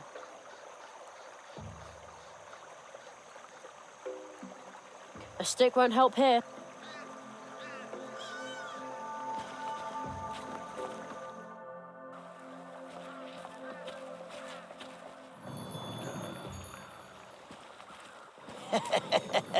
What does the note say?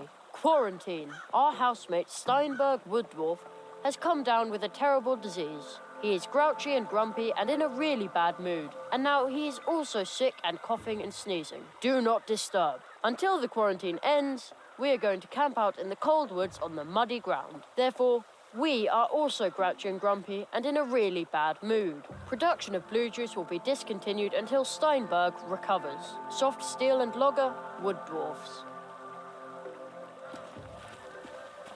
Looks like the dwarves are also in contact with the post office. But if they brew this popular blue juice, I'm sure they also mail it to their customers. The Great Zaroff, clairvoyant illusionist, coming soon to a theatre near you. When and where? Strange.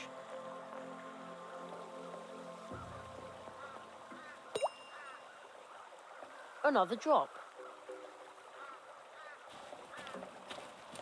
How exciting! Too bad the gate and another. It looks interesting over there as well. Another one.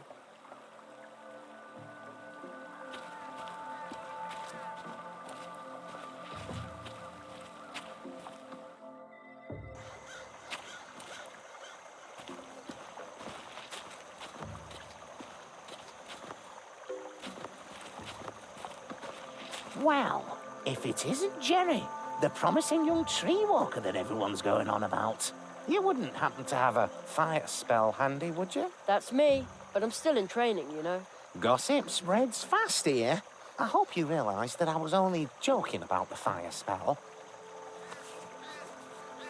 After all, my bike is built from a matchbox. It would burn like kindling.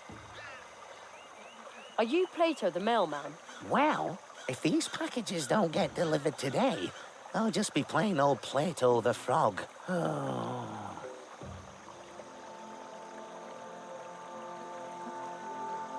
Your bicycle is really stuck in the ice, huh? Well, I expect the ice will have melted by tomorrow, but that won't do me any good. If I don't deliver the packages today, they'll soon be out of a job. Maybe I can help you. Good luck, Plato. See you later. Thanks. Oh, what a nuisance. And I was going to go out with Anya tonight. Are these your packages and letters? No, but I am responsible for them. But now my bike's got stuck here and there's nothing I can do about it. That means I can't deliver the mail. I've never been this late on my round. Would you like me to distribute the mail for you? Her? You'd really do that for me? Sure. I'll be running to and fro all day anyway. Oh, that would be a tremendous help. Then I can garden a bike. You know, my delicate frog's legs are better suited for cycling than for marching through the woods. No problem. Consider the mail delivered.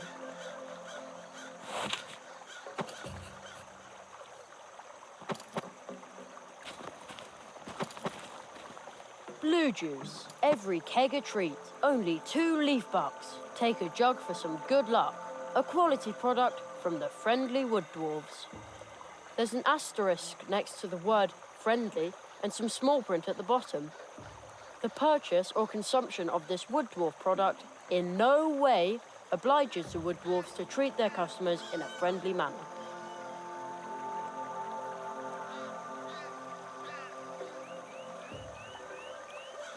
Okay, I really shouldn't do this. If only Mr. Churchmouse hadn't tied that thread to my coin. The temptation is just too great. It worked! Like with the gumball machine next to my school. Not that I would know. I've just heard things. The last keg of blue juice and a little sticker.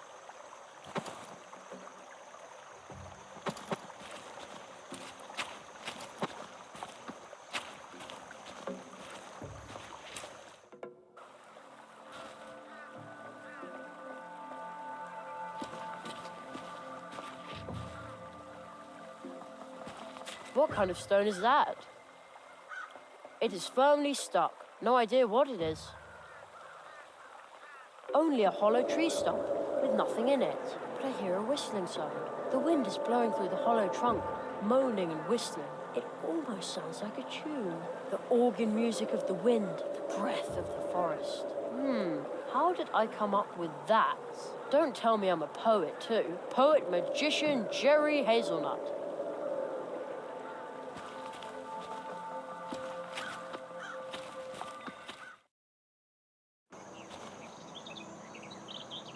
We have arrived. We will be the solution. Okay. Suspicious guy. It looks like those stone eyes have seen a lot. Hugh. Maybe you can use it to call someone.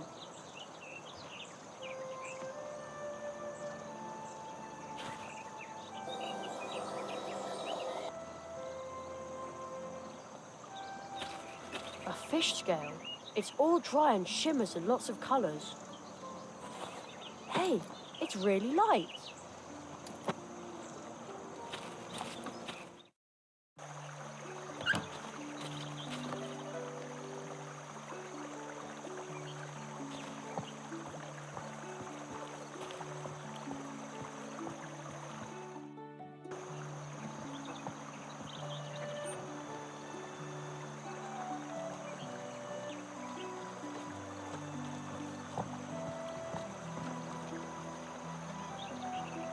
My package, at last! Isn't it a super smart and drop-dead stylish purse? Everyone will want to invite me to the theatre now. Thank you. Here, a tip for you. Now you can buy yourself something stylish too, though you do already have a stylish hat.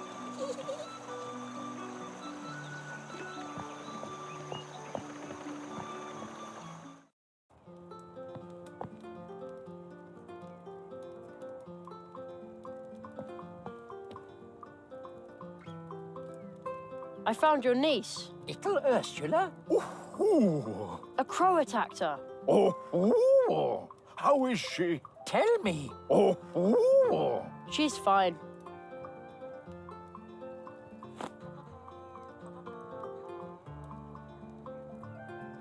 I chased off the crow. the feather shows me that you speak the truth. I thank you, Jerry. You are a true tree walker.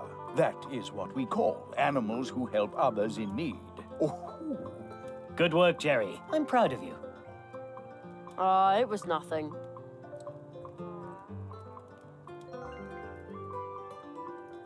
Oh, she's asleep. Brave little girl.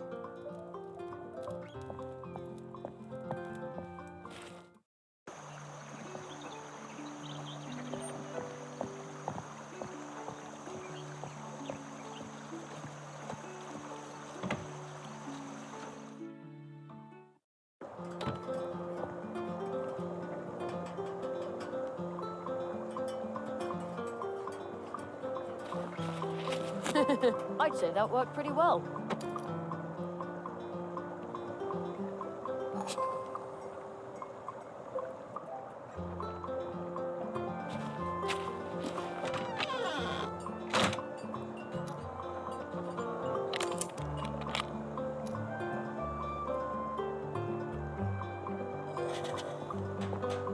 Special delivery for Mr. Burrower. Ah, my first fan letter. Dear Mr. Burrower, I am a long-time listener of your program and, wonderfully smoky voice, intellectual commentary, cheesecake. Yes, Fan letter? but what a fan. As thanks for your delivery, please take a small promotional gift. Take this wonderful mug and say with pride, I listen to Swamp Radio 103.6 5. Mole in the morning, mole at noon, and mole in the evening. Thanks.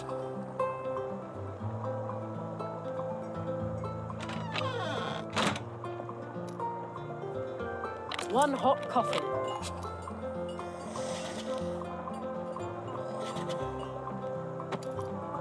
Too bad I don't like coffee.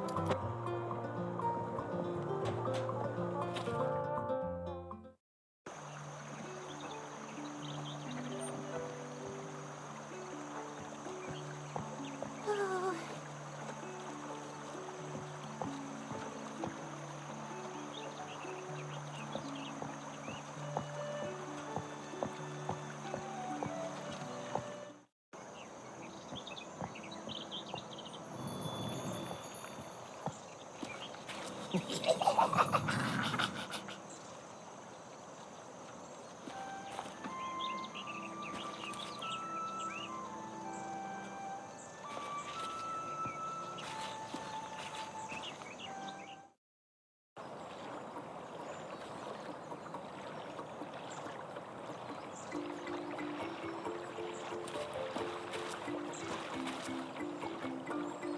You've got mail. Thank you. No problem. Huh? Who said that?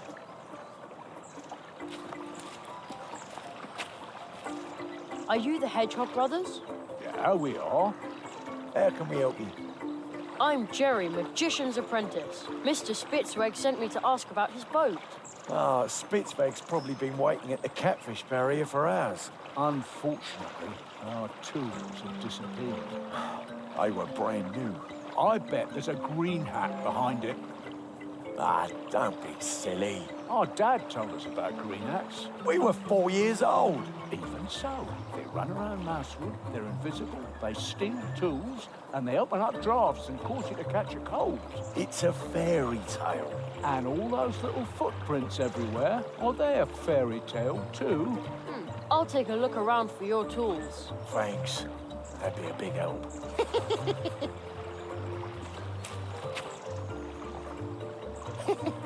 Nice saw. Pointy teeth. Did you hear something? My coffee's cold.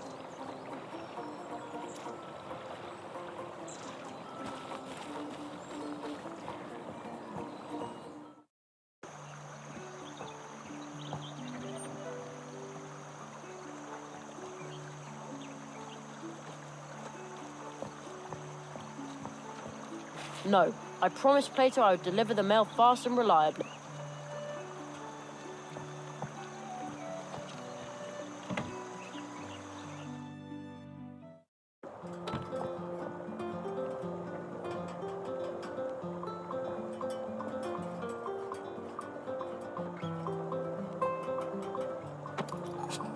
Now my mug is empty. One hot coffee.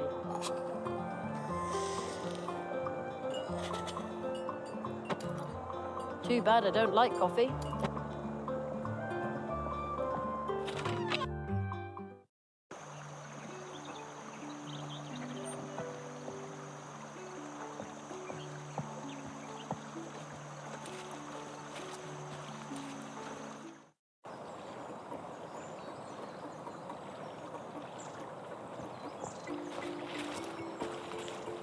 I'll give him some of my coffee.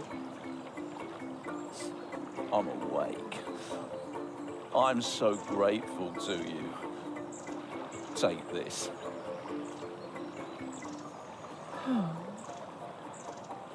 Without you, I would have been late for work.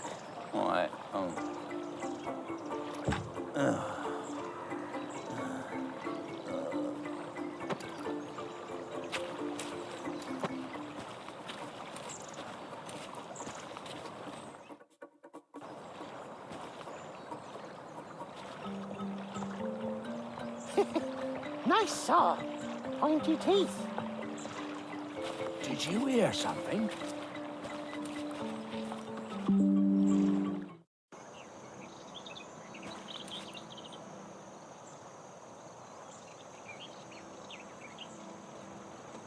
Oh, thanks. I've been waiting a long time for this. My language instruction package. Coconut Palm Islandese overnight on 30 cassettes. I need to be well prepared if I want to retire there. Are you waiting for something? A tip, maybe? We're church mice. We have nothing to just give away.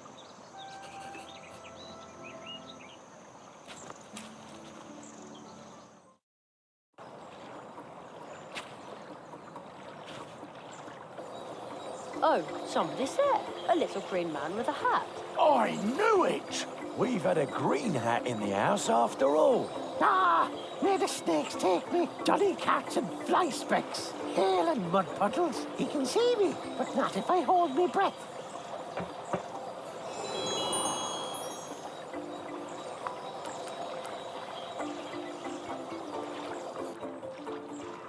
What? Stop! Oh no, the thief is gone. I have to go after him. No, I just don't fit. Instead of following the little guy, I could try to block his way.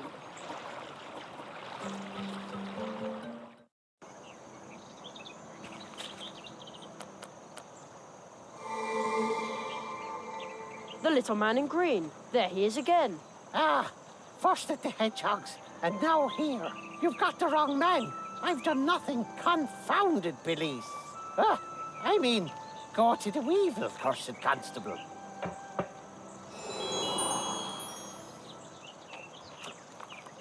He's gone again. He seemed pretty angry.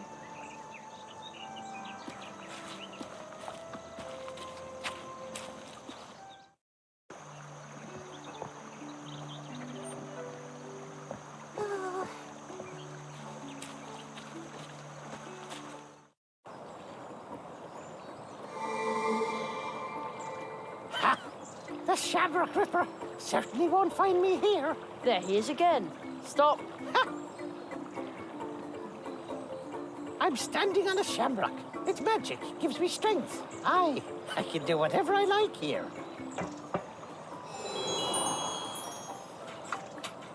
He got away again.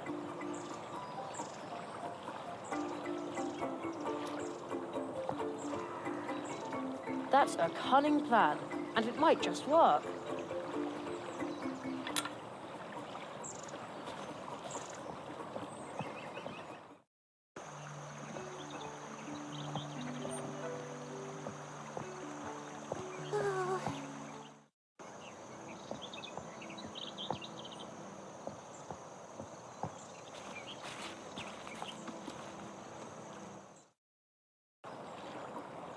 Jolly hearts and fly specks. Leave me in peace, you brat. You'll never get me shamrock.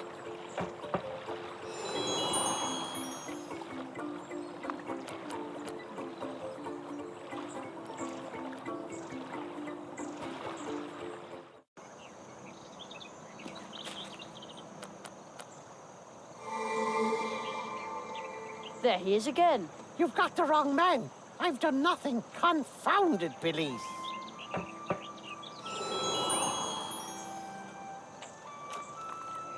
He's gone again.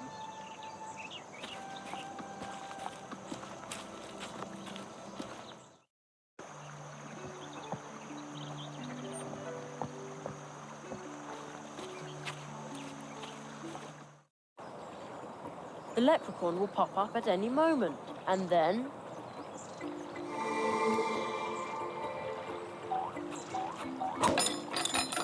Ha-ha! Oh! That hurt.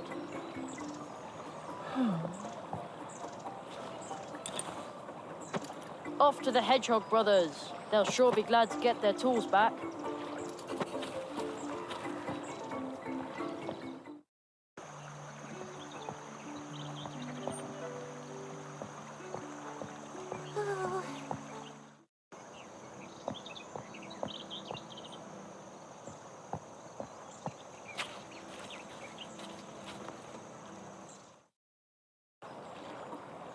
Jolly hearts and fly specks. Leave me in peace, you brat. You'll never get me shamrock.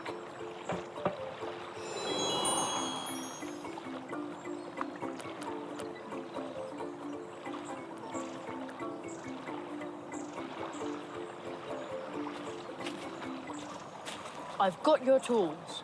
Terrific. But as long as the green hat's still about, I'm not happy about finishing building the boat. Me neither. Please make him go away.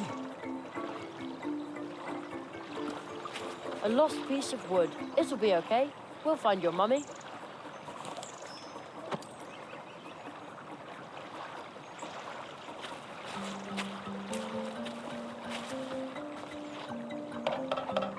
That's music to my ears. The unmistakable sound of our tools. There, the tunnel is closed.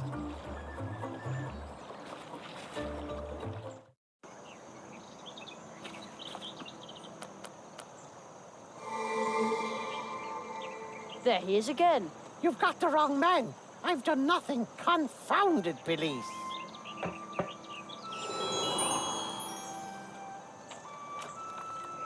He's gone again.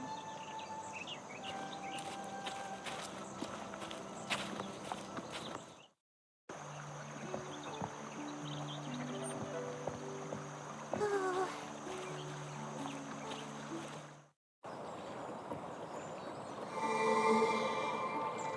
There he is again. Stop. I'm standing on a shamrock. It's magic. Gives me strength. I can do whatever I like here.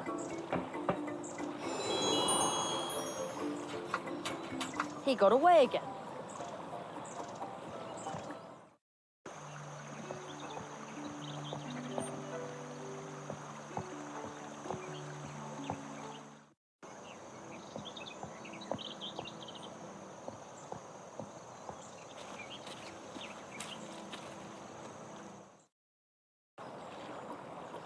Jolly carts and fly specks. Leave me in peace, you brat. You'll never get me shamrock.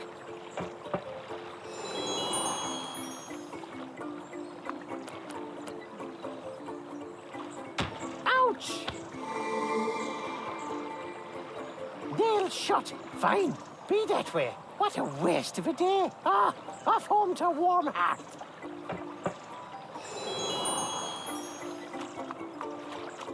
The Shamrock Ripper won't find me there.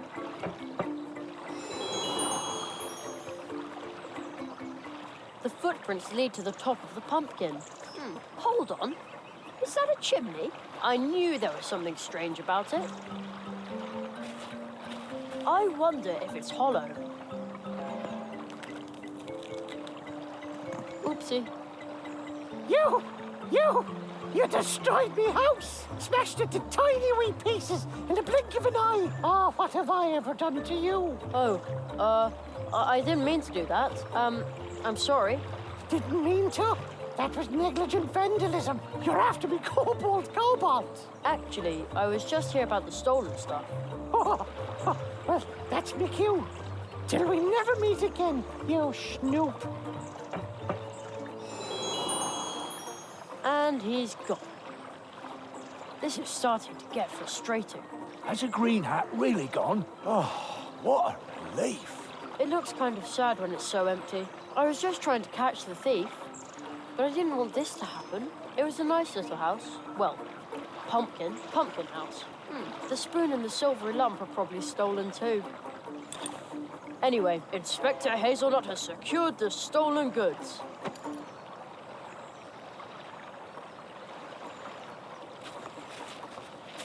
It's over. The green hat is gone. I am so relieved. Dad was right after all. He was living in the pumpkin with the chimney the whole time. I'd wondered about that. Ah, and you have our tools. Come on, brother. We better get to work. The leaf boat for Spitzweg is ready. Ready to put to sea. And how do we get it to Mr. Spitzweg?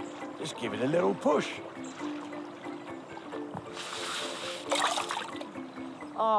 But... Don't worry. The cold water brook will take the boat to the catfish barrier. Where Spitzweg is already waiting.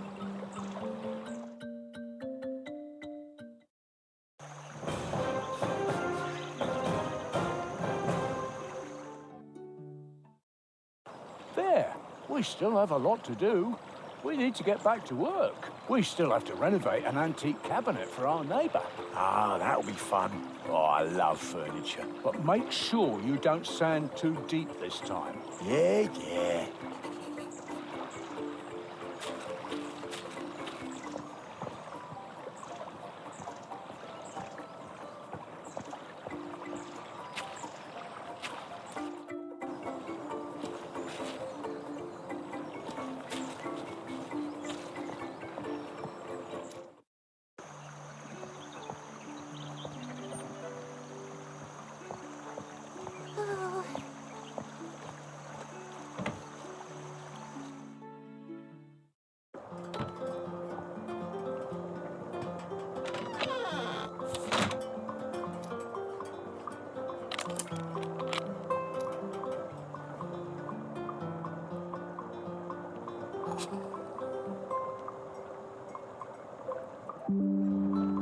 Now the invitation is in the envelope. Ooh-leaved nightcap, sleeping drops. It says a bottle costs 1 leaf buck, but I only have one single leaf buck. Well,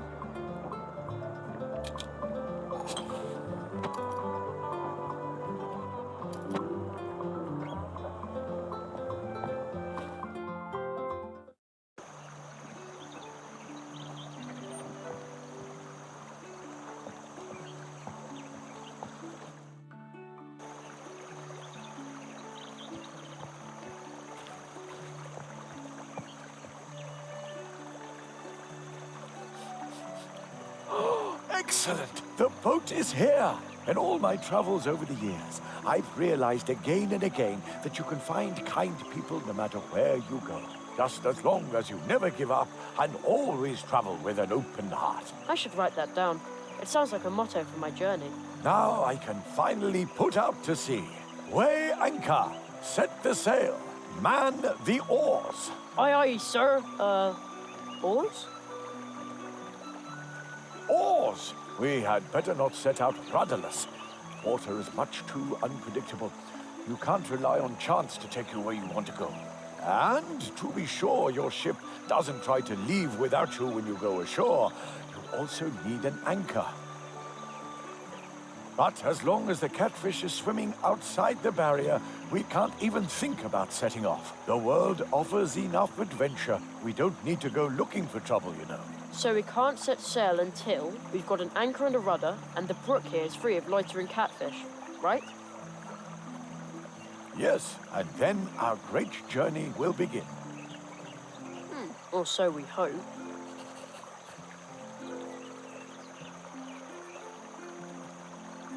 Good idea. There. That's exactly what we need. An excellent rudder. Now all we need is an anchor. But as long as the catfish is swimming outside the barrier, we can't even think about setting off. But once I've done that, we get started, right? Yes, and then our great journey will begin. Or so we hope.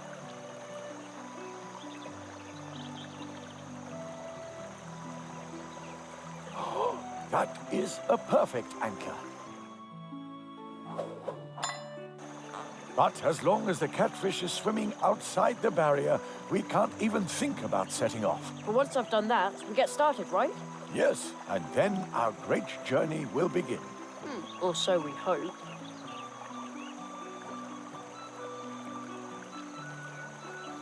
And good night.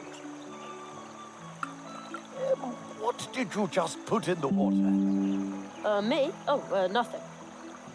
Something that makes little mice sleepy couldn't harm a gigantic catfish. Well, at least I hope not.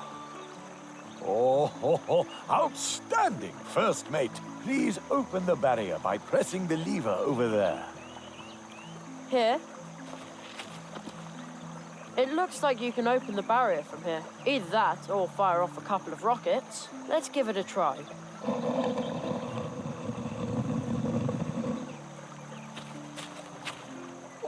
Oh, well done. I shall defer to you on the maiden voyage of our good ship Goldleaf. Arr, Karstoff, starboard port, make him walk the plank.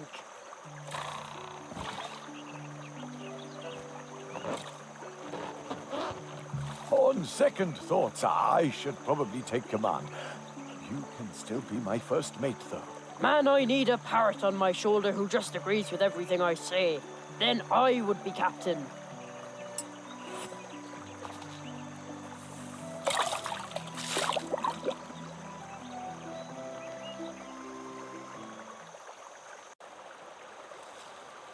Halt! Who sails down the brook?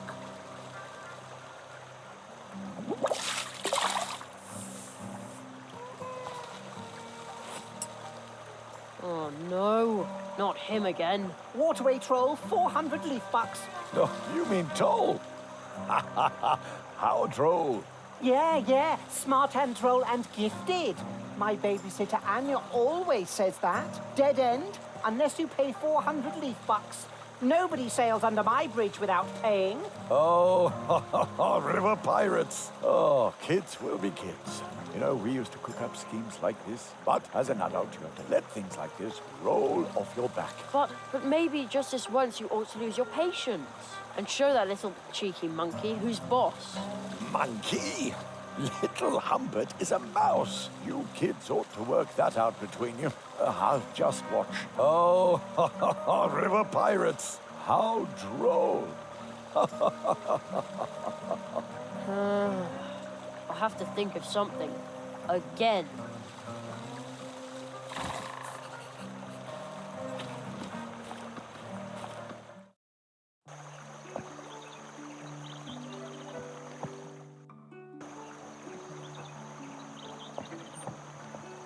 Oh,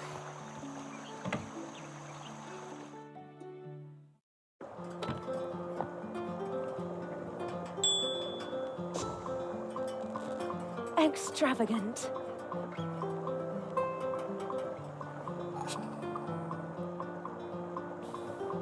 Welcome back. I don't want to put up any posters, not even for the Great Zaroff.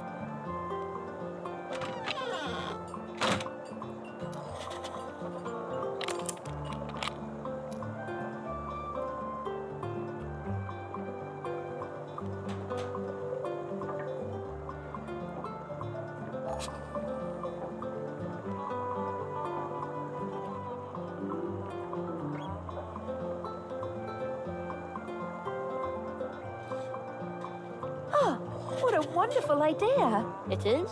Yes, it's perfect for little Humbert. Then he can play violin together with Plato. I'll tell him about it soon.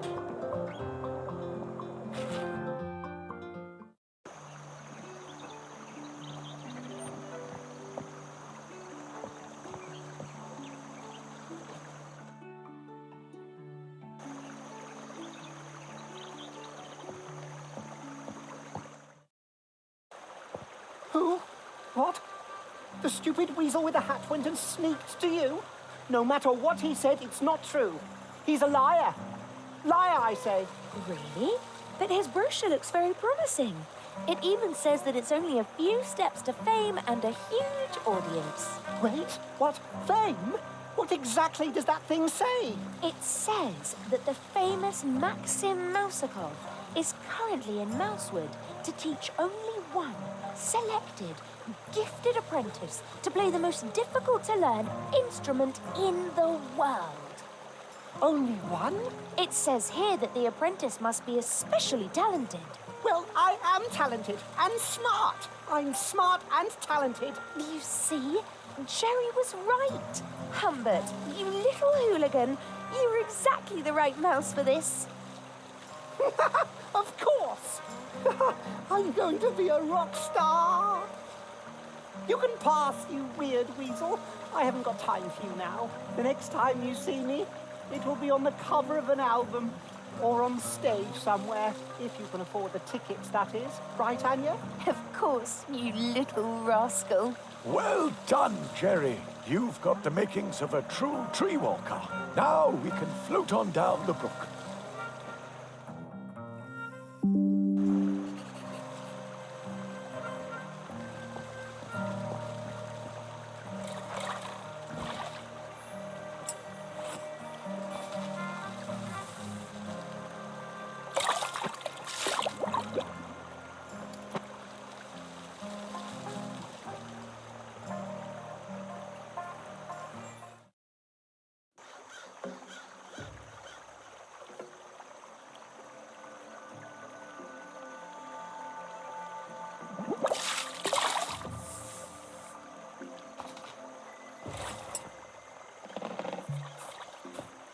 Thank you very much, my young friend.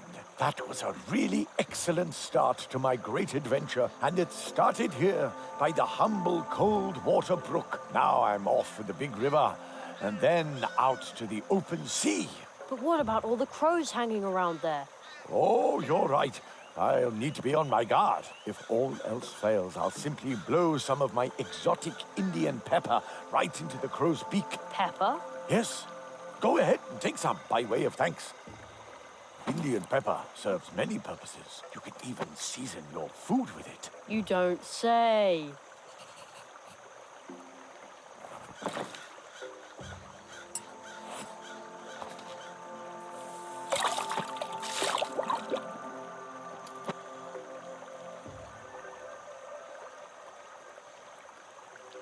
Oh, the boat is drifting away. Well then, see you soon. Don't forget me, and watch out for the waterfall. What? Waterfall?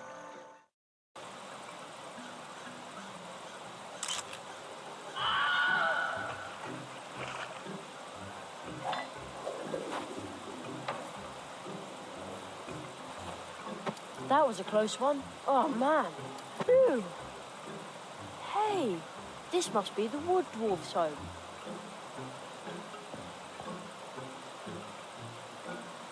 This had better be worth all the trouble. That's the biggest beet I have ever seen.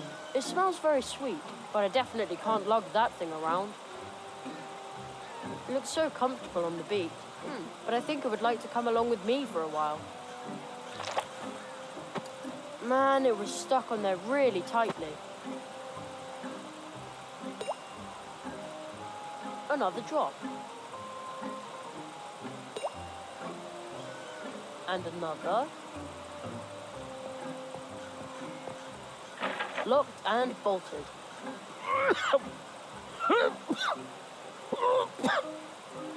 I think somebody just coughed in there.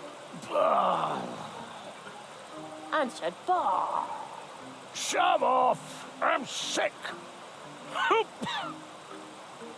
That sounded like a cry for help. I have to get in there somehow. Locked. Hey, stop messing with the window! Take a hike! I think I just heard somebody. That sounded like a cry for help. Calling for help? Never! I told you to skedaddle!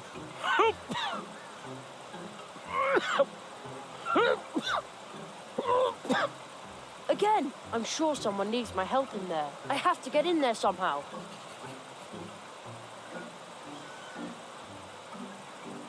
Good idea. I'll try to cut a hole in the glass. I'd say that worked pretty well. Now what?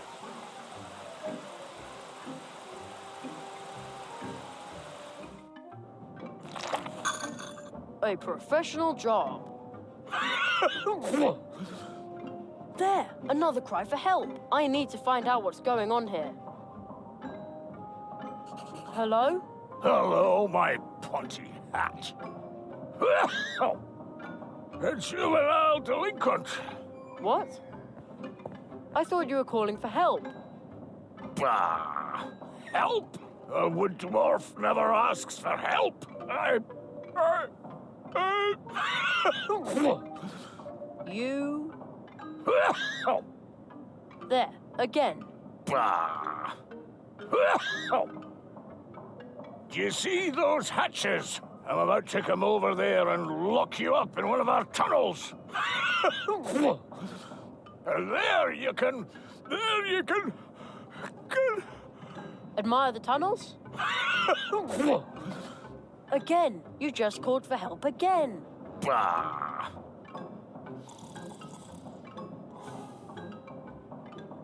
Called for help? A sneeze, that's all. I've come down with a dwarf cold. Must have caught it somewhere in the hiking tunnel when I went to see my parents.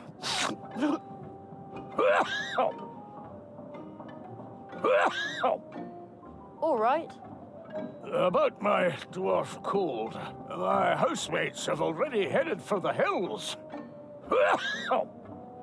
That's what I would have done in their place. A dwarf cold's nothing to sneeze at. Are you sure I can't help you somehow? Yes, I'm sure. Nobody can help me. Although, except for one person, perhaps, she could help me. If she wanted to. But, bah! A wood dwarf never asks for help.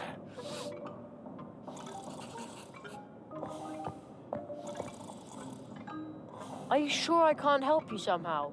Yes, I'm sure. Nobody can help me. Although, except for one person, perhaps. Who would that be? Anya Mouse. Now that old Uli is gone, she's... the... Only one? Exactly. She's the only one who can deal with illnesses. So let's go and ask her. Bah! A wood dwarf never asks for help.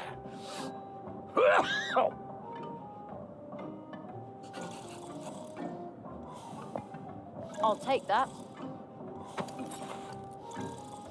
Remember thank you gift for the badgers for the rhubarb pie.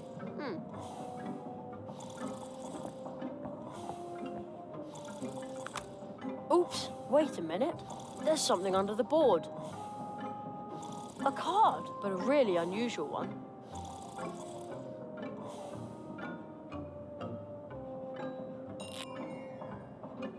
A sticker. The little sign says, Blue Juice Machine, a wood dwarf patent, reproduction prohibited.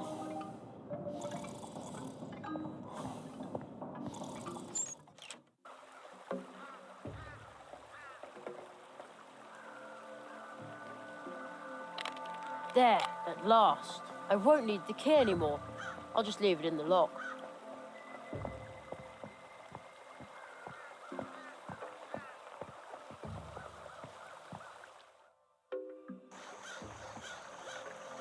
It smells pretty leathery. I wonder who lost this.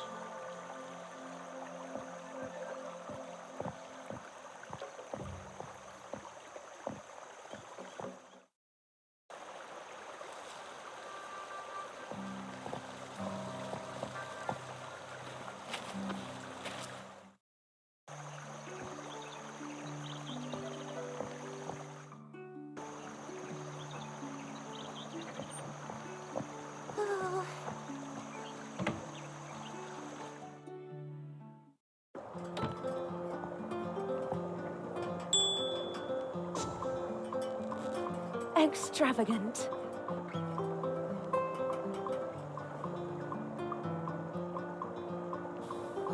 Welcome back. One of the dwarves is sick. Oh, fudge. Don't worry. Old Uli taught me a lot about dwarf illnesses. Off to the wood dwarves. Blistering blue Battenberg. This is a very bad case of dwarf cold. That's what I said. Really, really bad.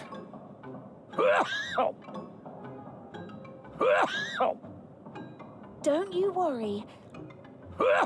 Old Uli taught me a remedy for this. Jerry, will you help me find a few ingredients for this poor dwarf? Of course. Oh, thank you. Here, take this recipe.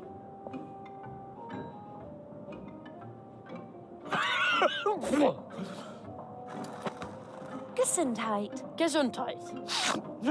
I'll be in the cafe getting everything ready. The recipe's a list of things we need to get the poor guy back out to the root fields. And then at last we'll get some blue juice again. Steinberg, we'll have you back on your feet in no time. And now, I need to hurry back. I've got a delicious buttercup pie in the oven.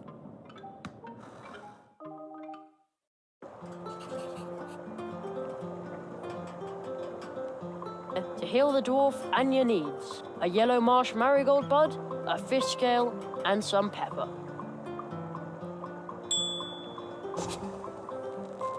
Extravagant.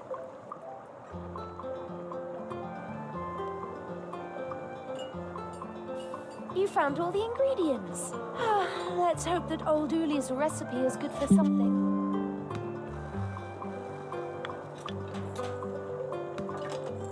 There's some pepper left over. Here. Uli's medicine has to be stirred into something liquid and then administered to the patient. And then there will be blue juice once again.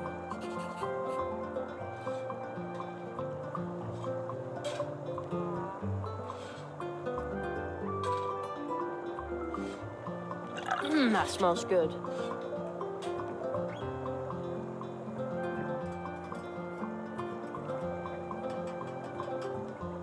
There, I stirred in the medicine. I wonder if it tastes good like that.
Blue juice smells delicious.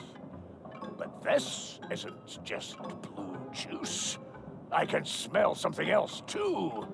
Of course. It also contains dwarf cold medicine. Oh!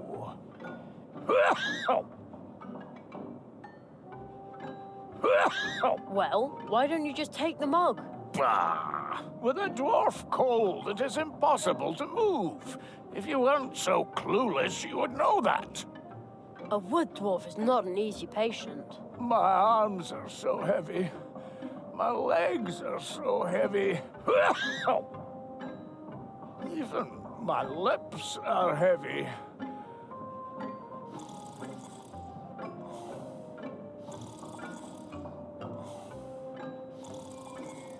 There. Yeah, that's the way I always take my cough syrup.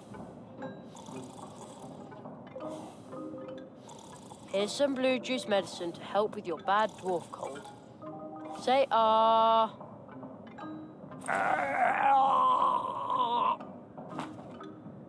Our blue juice. The original.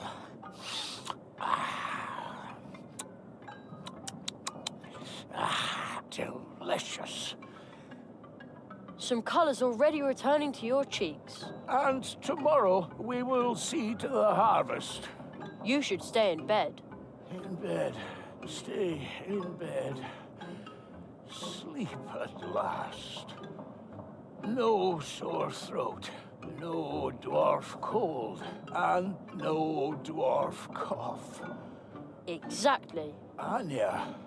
You must go to Anya. That's quite far away, you know. Take Tunnel 47. Tunnel 47? This one. What? Why didn't you tell me that before? Dwarf secret. You must go to Anya. Tell her thanks. Starting tomorrow, there will be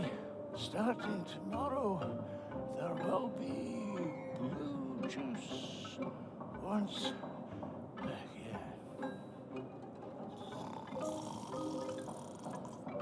I did it! The dwarves are going to produce blue juice again, and Anya can go ahead and prepare for the Treetop Festival. Now all I have to do is send out the invitations.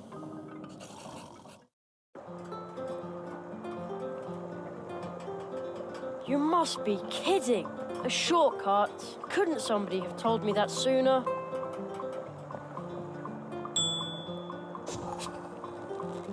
Extravagant.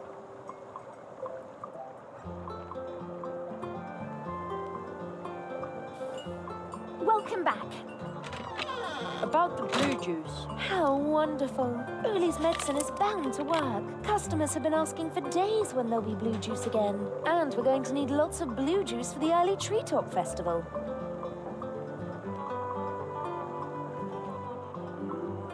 See you later. Take care.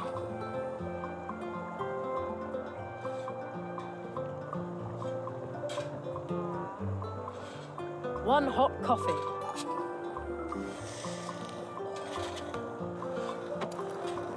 Too bad I don't like coffee.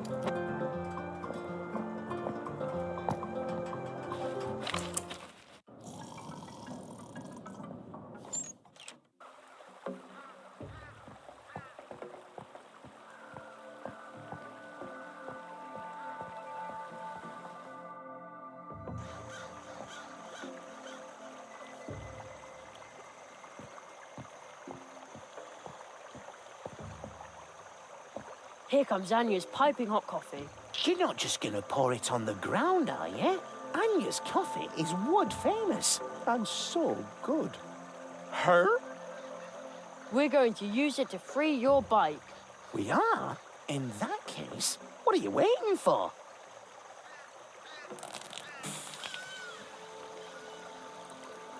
It worked! See, Plato? Thank you, Jerry. Now I can finally get back in the saddle and deliver the mail. I heard you would like to send out invitations. Yes. I'm supposed to send invitations for the Treetop Festival to all the citizens of Mousewood. Really? That's a lot of invitations. But friends are supposed to help each other out. And you've already helped me out more than once. I'll be waiting for you here. Bring me your invitations and I'll distribute them for you. Thanks, Plato. No, I need to thank you. You helped me even though you didn't know me. You're a true tree walker. Her?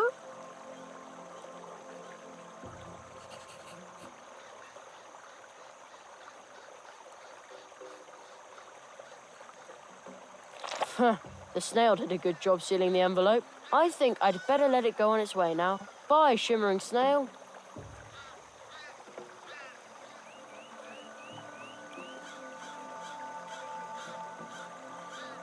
Whoa! The stamp made a zillion copies of the invitation. They hardly fit in my backpack now.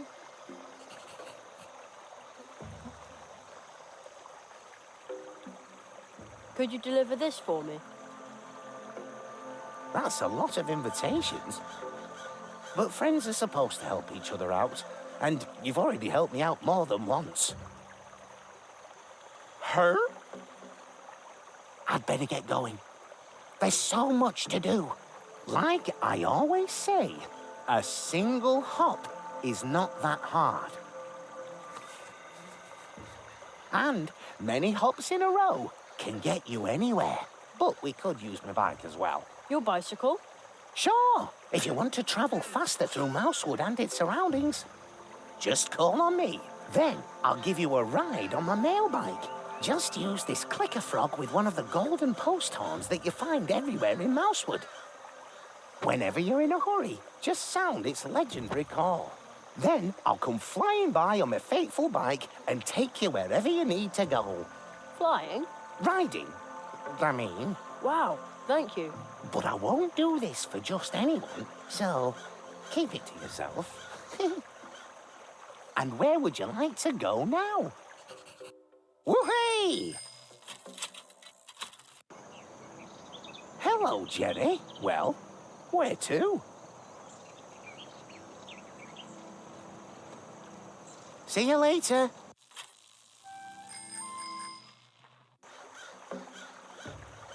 It's still a swift, cold, and another.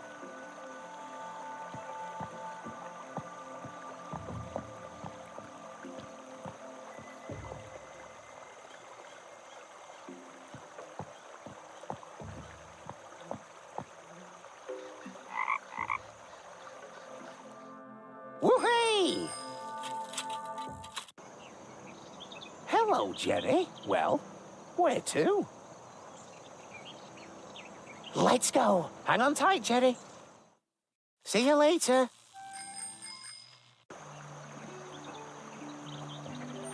Oh,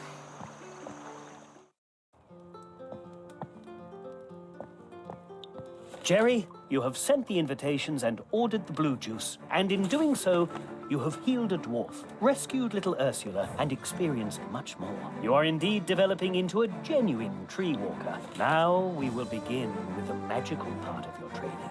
And then comes the Treetop Festival. We're looking forward to the blue juice, so hurry up with your training, Nestling. Ever since I can remember, the Treetop Festival has been held here once a year. Ooh, it serves to celebrate kindness, family, and courage, and most definitely not magic. Isn't it now?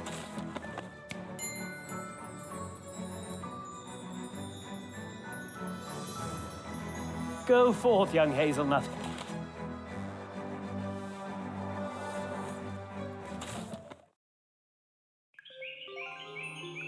What is this place? The Hall of Apprentices.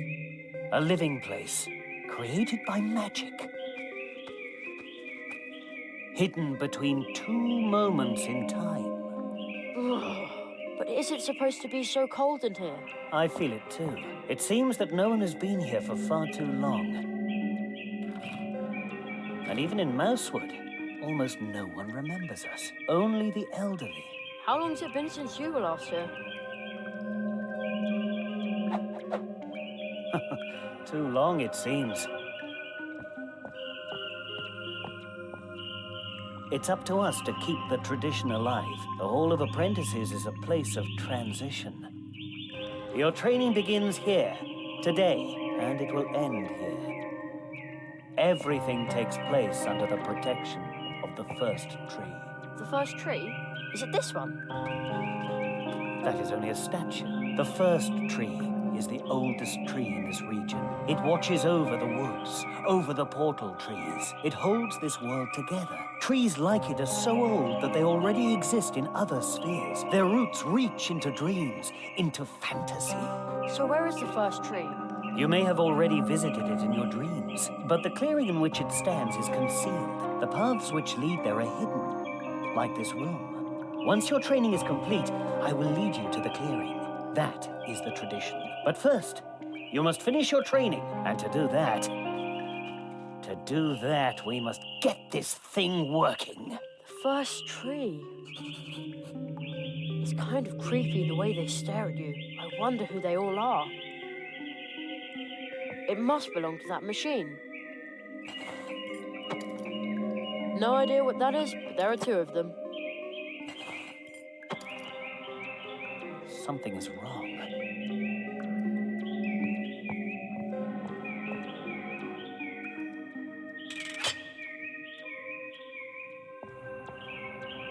Fits. Not bad at all. But the thing still won't work.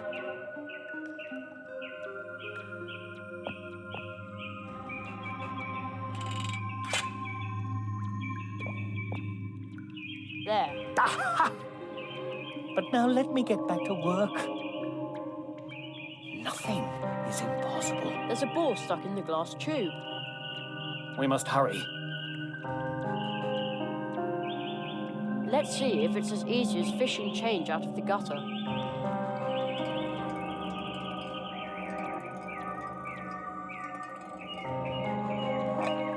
It worked!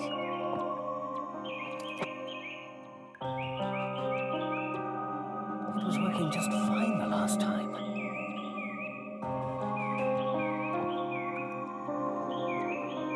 Ah, it works! Wonderful! Ah, you did a great job.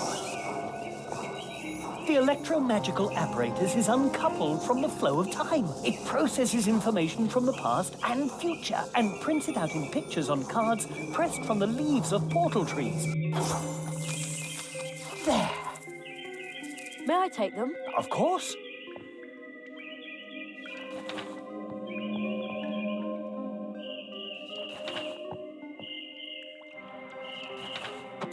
These 16 cards can already tell you a lot about your training, if you understand how to read them. But these cards are like dreams. Everyone should interpret them for themselves. The machine. Unusual. Another card. What does it show?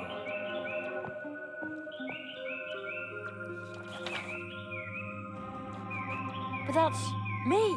Extremely unusual. What could that mean?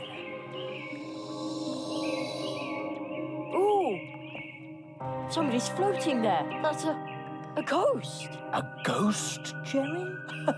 I don't think so. Or have you left your body behind for good this time, Magician of Mousewood? I can feel my leg going numb not far from here. No, I appear to have retained my body, even if it isn't getting any younger. And its scars are itchy. Tell me, Marquis, how did you escape?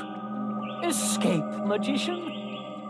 I bring an apprentice. I'm pleased to see you, and to know that the Hall of Apprentices is protected. So, you are bringing an apprentice. Tell him he shall visit me in my house. What does the floating man want from me? He's the guardian of the portals. Your training begins. Take the key, Jerry. You must visit the Magician of Mousewood. It won't be easy to wake him, but soon after, you learn your first spell.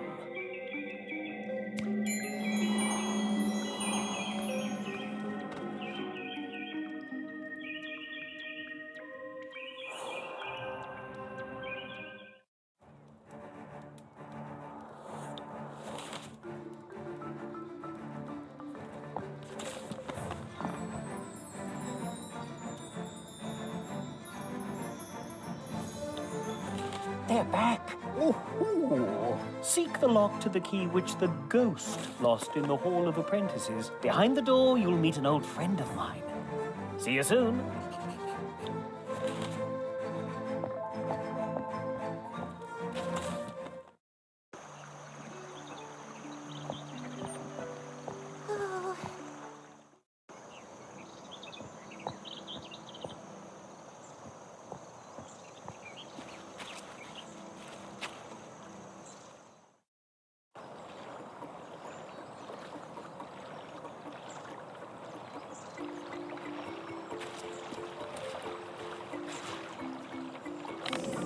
Yikes! The key just dissolved into thin air, but now the door is open.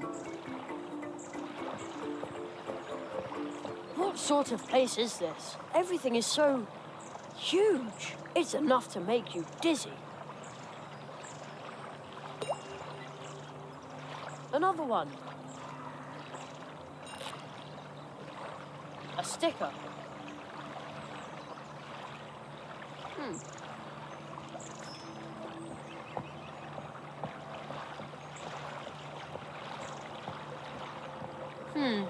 This stone looks strange. This is a picture column from the Hall of Apprentices. Oh, where did that voice come from? It sounds familiar. In the Hall of Apprentices, there is a column for every apprentice who was trained here in these woods. But this one here was spat out by the Hall a long time ago. I found it deep in the woods. Now I'm trying to unravel its secret. Banishment by the Hall caused the picture to burst into 32 magic drops of dew, which are now spread all over Mousewood. Those who are able to understand the whisper of the rocks can ask the column itself how many drops are still missing. If someone collected all 32 drops, the dew could form the image of the expelled apprentice. Wow! That sounds exciting.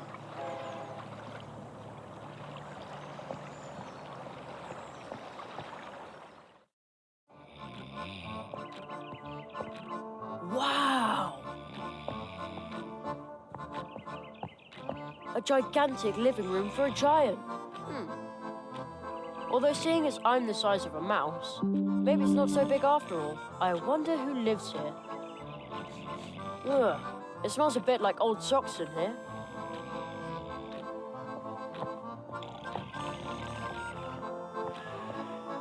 Wow, this is high.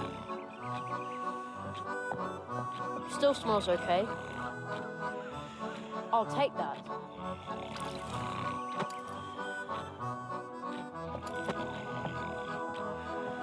A giant chunk of chocolate. I also took the tin foil.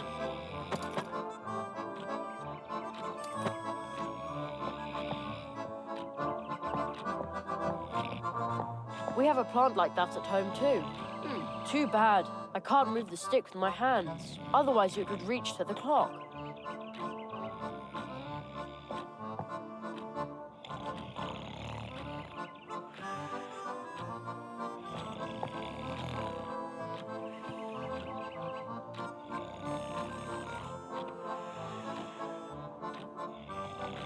Good idea. Uh-oh. I'd say that worked pretty well.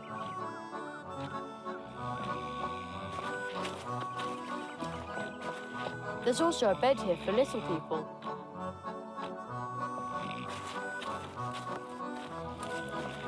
It's enormous. When it rings, it must make a humongous noise.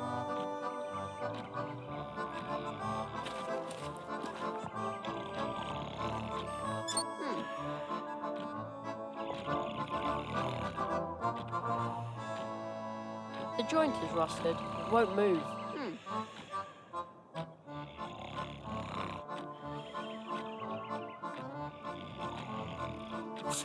There.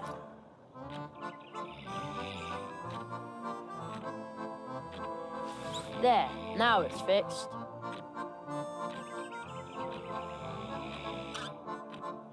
Now the cookie should have a voice again. Oh, something fell out of the clockwork. Well, it's probably not an important part.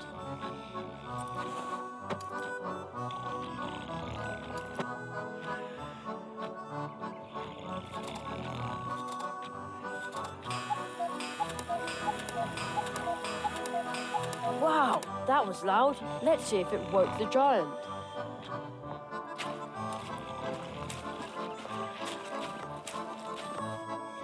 Oh man, he's still asleep. Hey, wake up!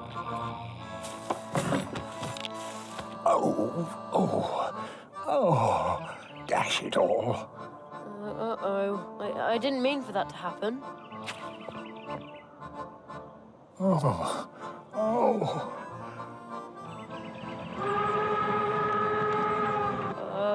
Hello? I was just trying to repair your clock so I could... Did your teacher tell you to do that? No. Why would he?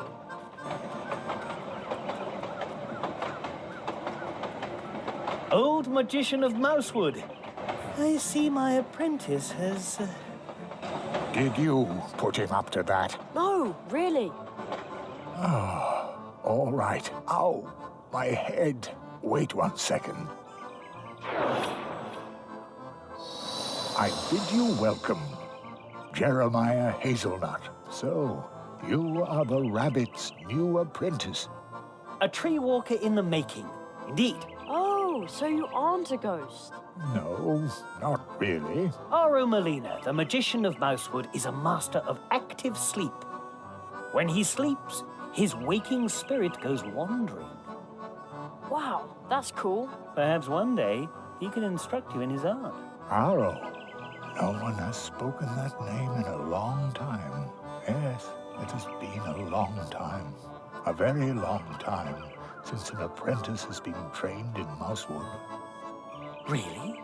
That long? We should make ourselves somewhat more comfortable, old friend.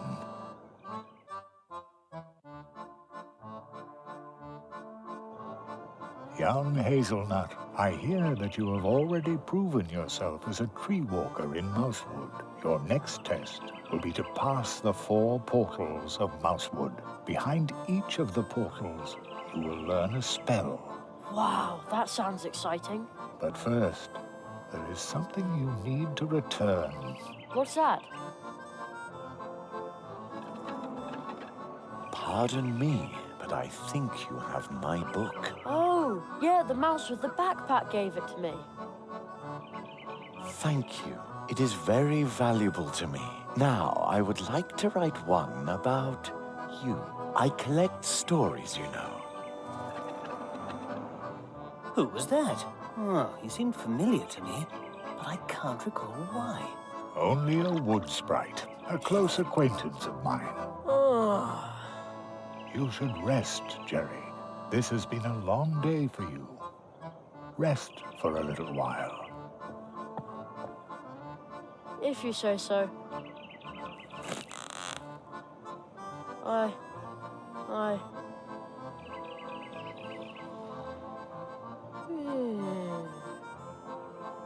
And he's asleep.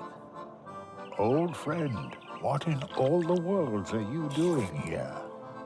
I am training a tree walker. That is not what I meant. I say this in all friendship. It is impossible for you to be here, believe me.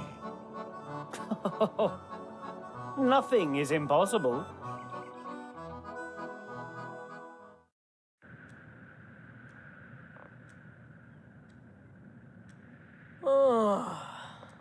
You slept all night. Yeah, but not too well. I miss my bed. Be brave, Jeremiah Hazelnut. Magicians have to be strong. Your next test will be to pass the 4 portals of Mousewood. Behind each of the portals, you will learn a spell. Okay. From now on, you can switch back and forth between day and night by sleeping in a hammock or reading this magic book.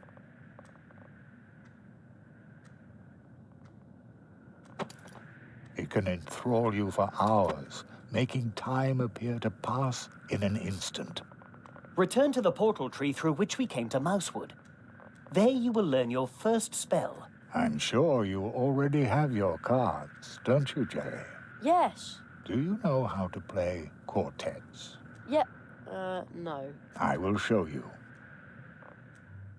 The game starts. You can use the magic cards from the Hall of Apprentices to play a game. Here in Mousewood, the game is known as quartets. This game consists of 32 cards belonging to 8 quartets, or families, and of course 4 cards per quartet. If you do not yet have 32 cards, the other player will lend you some to make your deck complete.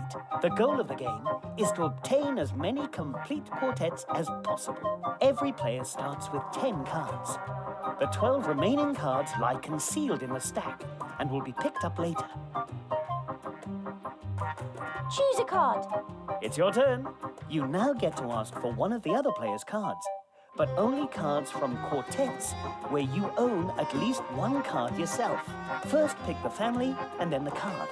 1, 2, 3, or 4, for which you want to ask. Let's see what card you've got there.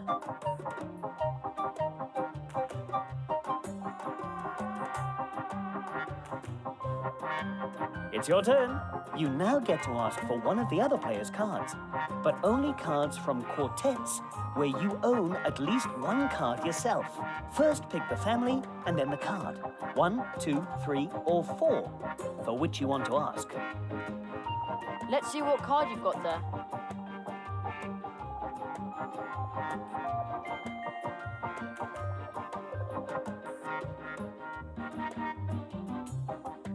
This card. I bet you've got it. If the other player doesn't have the card you asked for, then you draw a card from the stack, and it's the other player's turn to ask for one of your cards. If the other player has the card you asked for, then you receive the card and get to keep asking. So you see, it's important to remember which cards you've already asked for and which cards the other player has taken from you so far. This will allow you to predict with some certainty what cards are in the other player's hand. The better your memory, the better your chances of winning. Remember, you can play with those cards, but their true worth does not lie in gambling. Still, I wish you luck. Haha! Let's see.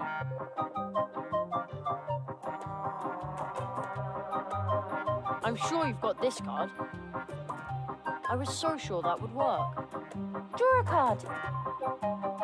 Opponent's turn. Opponent asks for a card. Opponent asks for a card. Opponent asks for a card. Draw a card. Choose a card.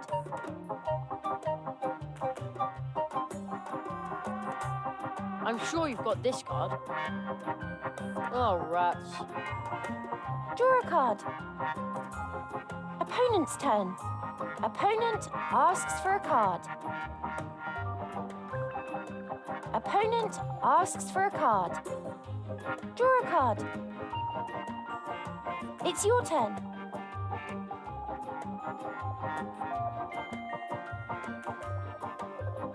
I'm sure you've got this card.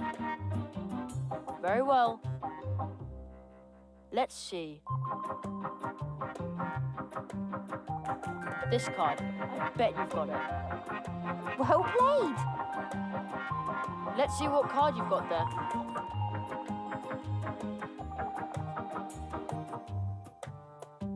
I'm sure you've got this card.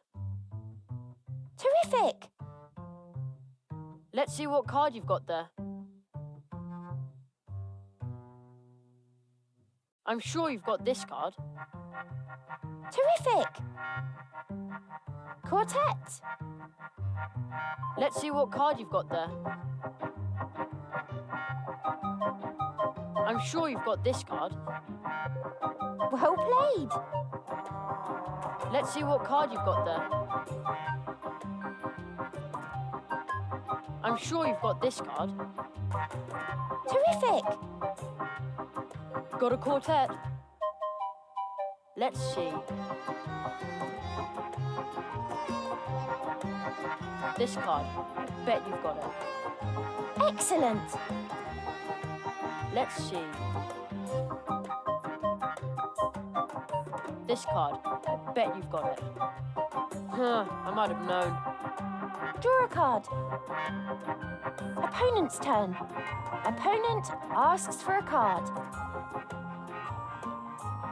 Opponent asks for a card. Draw a card. Oh no. Choose a card.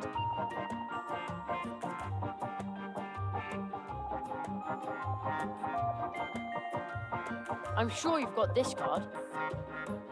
Just you wait. Draw a card. And another quartet. Opponent's turn. Opponent asks for a card. Draw a card. Choose a card. This card. I bet you've got it. I was so sure that would work. Draw a card. Opponent's turn. Opponent asks for a card. Opponent's quartet. Opponent asks for a card. Draw a card. Choose a card. This card. I bet you've got it. Just you wait. Draw a card. Opponent's turn. Opponent asks for a card. Opponent asks for a card. Opponent asks for a card. Oh no. Opponent asks for a card. Opponent's quartet. That's it. I think I like Pac-Man better. Ooh, this isn't so easy. Here in Mousewood, people like to play cards. If the people of Mousewood see your cards, they will be very eager to play with you. You can also find additional secret cards, such as this. But that's Mum. Indeed. Remember, there are 4 cards in each quartet, just as there are 4 portal trees, inseparably connected. This star map can show you where they lie. Your mother is the 2nd card in your quartet. And the other 2? You will understand my words soon enough. And then everything will change.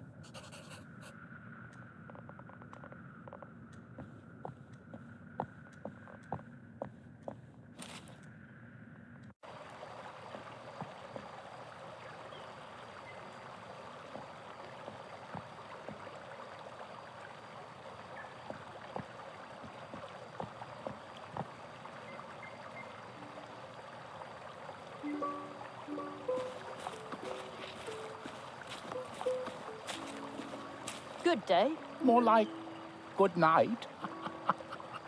What are you doing here? I guard the city by night. That way everyone feels safe and can sleep in peace. Some have reported a fox roaming around the fields near the brook bridge. If I see it, I can poke it or sound the alarm. I also make sure the glow nuts in the city are still working. Ah, those glowy nuts that are always surrounded by lightning bugs. Lightning bugs? Oh, you mean fireflies. I like fireflies. Our family makes the nuts by hand. The juice in the nuts glows like a female firefly. Ah, I see. Yes, it's a bit odd, but that attracts the little guys. I'd really like to have a nut like that. Me too. I don't have one at home myself. Unfortunately, they're very expensive, except for the town council and the Hare family. Hardly anyone can afford them, but now and then I look in on the Hare family when they're celebrating. When I see all the glow nuts and happy faces there, it warms my heart, no matter how cold the night is.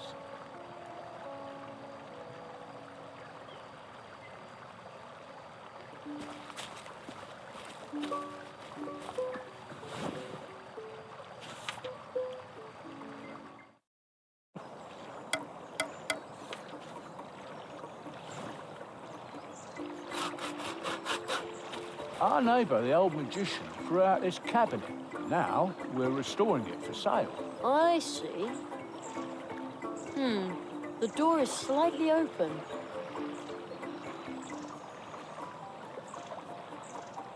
There's something inside, but I can't just reach in there while the hedgehog is looking. Ha! It sounds like they really enjoy their work. No, you have to take carpentry seriously. First, you have to sketch and measure. Or you can just jump right into it.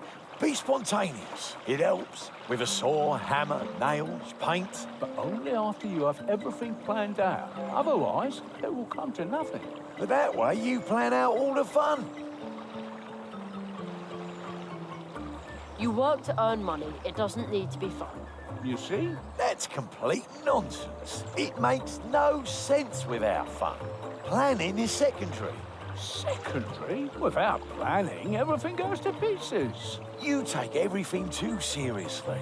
You don't take things seriously enough. I think they're busy right now. I'm right. The two of them are distracted. Let's see what's in that cabinet.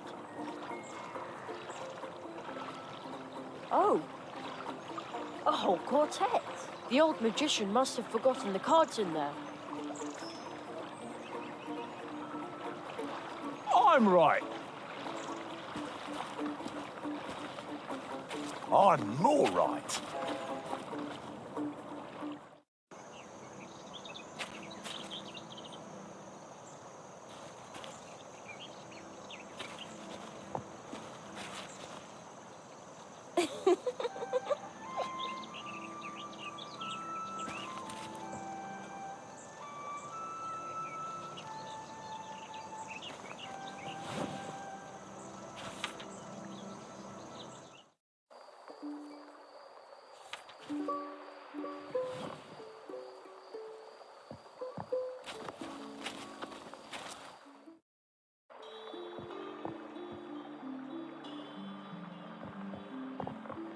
Looks like a still life. Hello, Mr. Church Mouse. Oh, it's you. The boy with the hat and the tight purse strings. Don't worry, this time Junior isn't after your piggy bank, he's after your sanity. The best magician in Mousewood will make you doubt your own mind when he achieves the impossible. Your son is a magician too? I don't believe it. Yes, pretty amazing, isn't it? You thought there was no such thing as magic. No, I just meant... You will be proven wrong. But I didn't say that. When the great Church Mouse Jr. mysteriously empties this glass of water without touching it. Well, I can't wait. Maybe I'll learn another one of my 4 spells here. Eh? Is the water level going down? How long is this going to take? Could you maybe put the nut in the water glass? Sometimes Junior has a bit of stage fright. Okay. At last, someone's coming on stage. Hey, Jerry! We didn't know you were performing here too. I'm just helping out. Put the nut in the glass and stop stealing the show from Junior. Yeah, I'm doing it.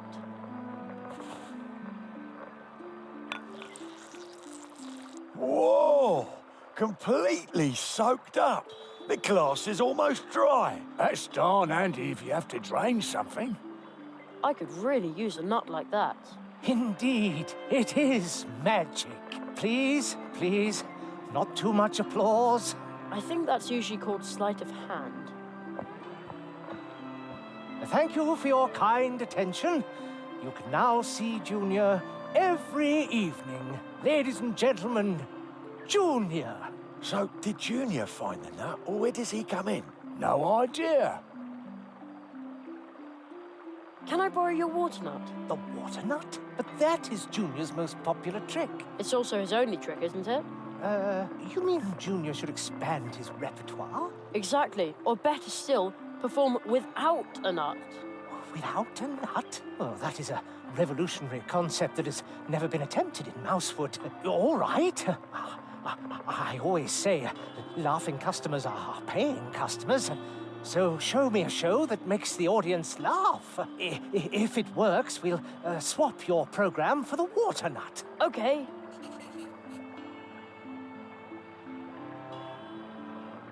You want jokes? I'll improvise for you. Well then, good luck.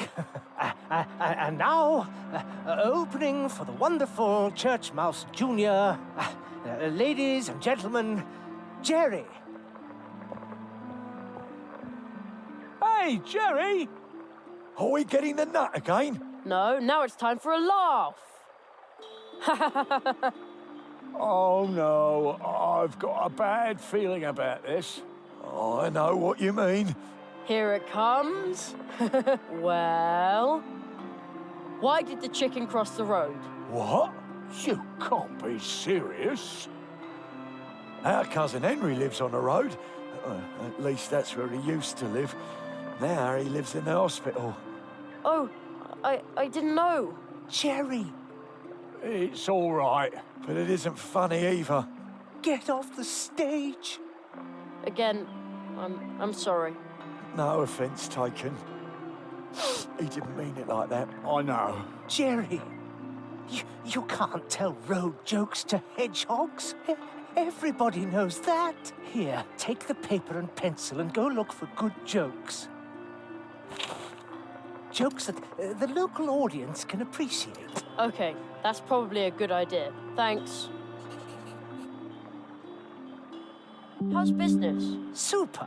When I'm enjoying my well-deserved retirement on Coconut Palm Island, Junior shouldn't have to worry. This show will give him a second source of income, along with dealing in things, stuff and junk. Cash is bound to start pouring in soon. We also had a darling green crack beetle. A real crowd puller, let me tell you. Unfortunately, it ran off the day before yesterday. Junior almost caught it. A green beetle, Break a leg. I have to go. Break a leg? Is that supposed to be funny? What strange children some parents have. Isn't that right, Junior? Exactly. Don't worry, this time Junior isn't after your piggy bank, he's after your sanity. This show will give him a second source of income, along with dealing in things, stuff and junk. We also had a darling green crack beetle. A real crowd puller, let me tell you. Unfortunately, it ran off the day before yesterday. Junior almost caught it. A green beetle,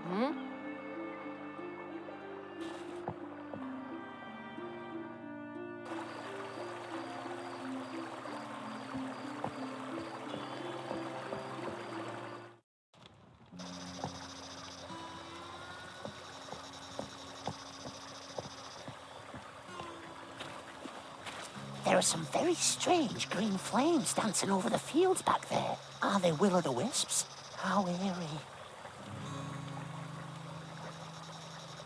There aren't any stars I can use to orient myself there. Wow. So that's what the old magician meant when he said it was a special map. You can recognize all the constellations and the 4 portal trees of Mousewood that the Marquis and the magician talked about. The eastern tree seems to be the big tree in the middle of Mousewood. Then the old path tree we used to come to Mousewood is the southern tree. The western tree is to the left on the other side of the field path. And the northern tree is to the right of the field path, a little farther away. Right. So those are the 4 trees behind whose portals I'm supposed to learn the 4 spells. They aren't so far away, but can I also find them when I'm standing right underneath? Well, we'll see about that.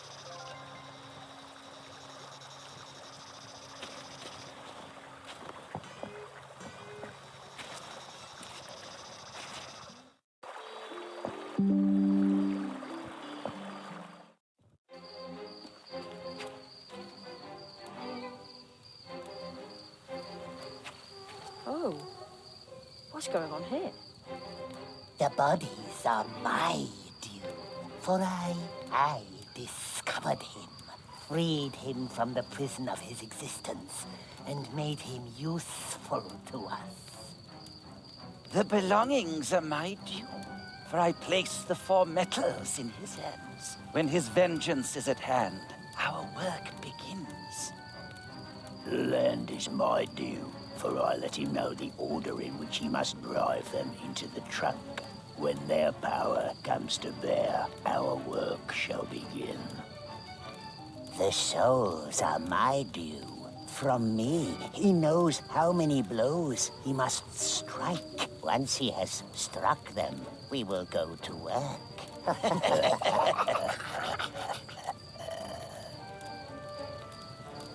Someone is listening. Only a child. A human. One of us.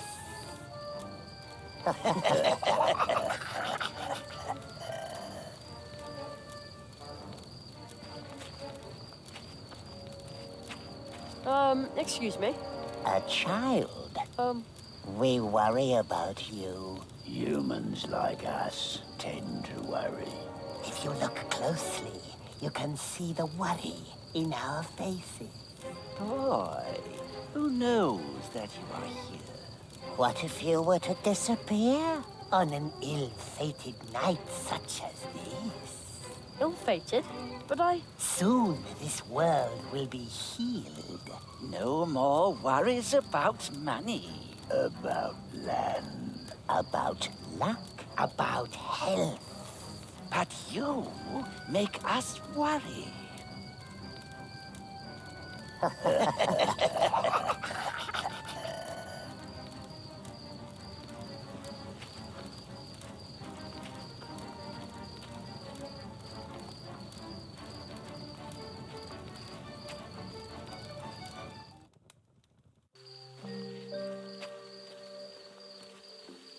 Come to us, Jerry. Oh, how did they get here so fast?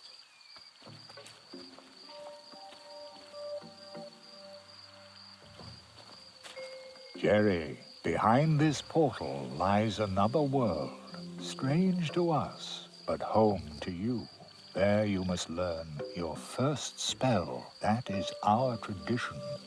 How exciting! This time we will open the portal for you. Seek the ancient toad we saw at the foot of the portal tree. It is old. I have seen in your cards that the toad will keep a spell ready for you to learn. Probably.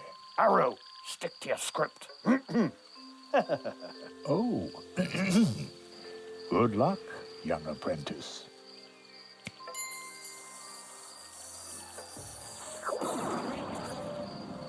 Well then. Whoa!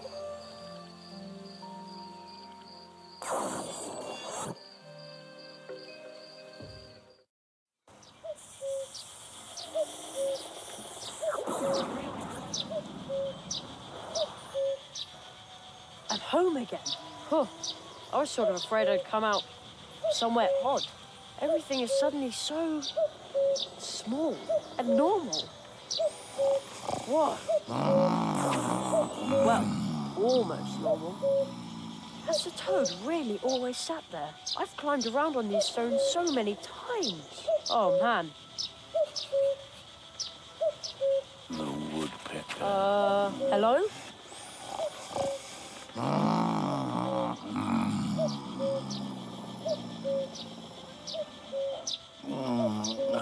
The song of the wood. Such a beautiful sound. So peaceful. So... It's sound asleep and talking in its sleep. Wow, it's huge. It feels like my head can't decide if it's here or not. I guess that's the coin's doing. Ever since I looked through it, I see things differently.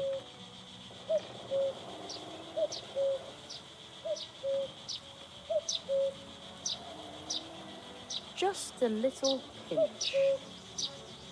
Oh no. Oh man, now my ears are ringing. Anyway, the sneeze seems to have chased away most of the birds in the neighborhood.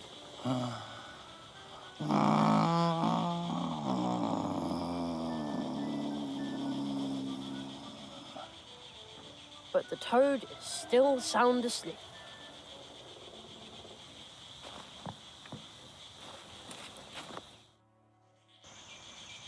Ah, everything is just as it used to be. Reassuring. Hello up there.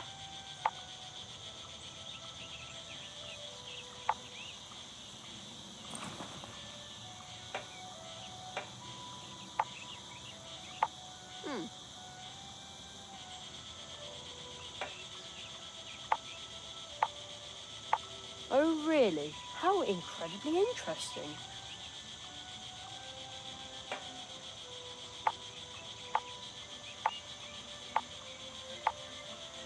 Obviously, I don't speak woodpecker.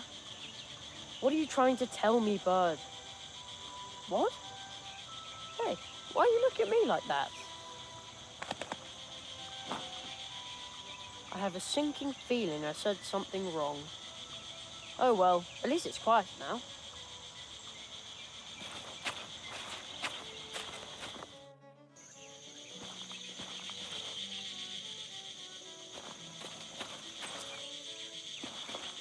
I think I can hear a cricket chirping in the barrel.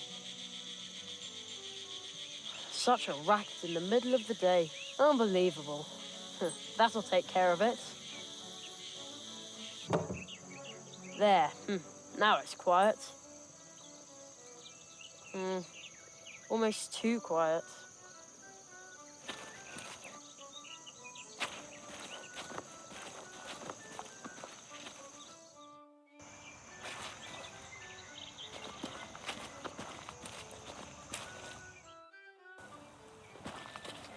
It is so quiet now.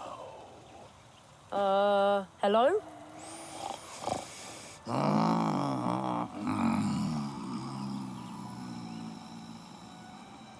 The rock toad just seems to be dozing now.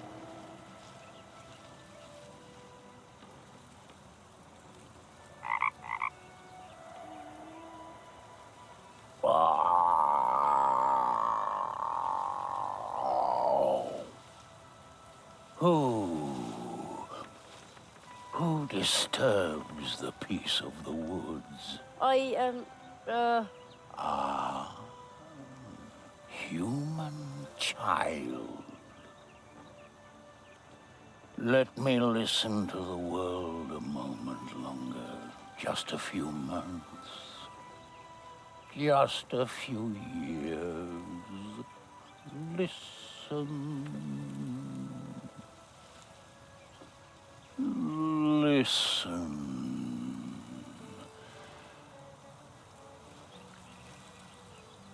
To the streams of time. I'm Jerry Hazelnut, mighty magician. Understand, all this means little in the streams of time. The streams of time? The streams of time. Once you learn to pause, to wait, and to listen, then you will sense how they flow around you. The rock. I can hear the whispering. The whispering of the rocks? The rock. It hears. If you learn to hear and to listen. As you listen to me, it can reveal to you what the streams of time have carried past it. Come closer so that you can learn how you can hear the voices of the rocks.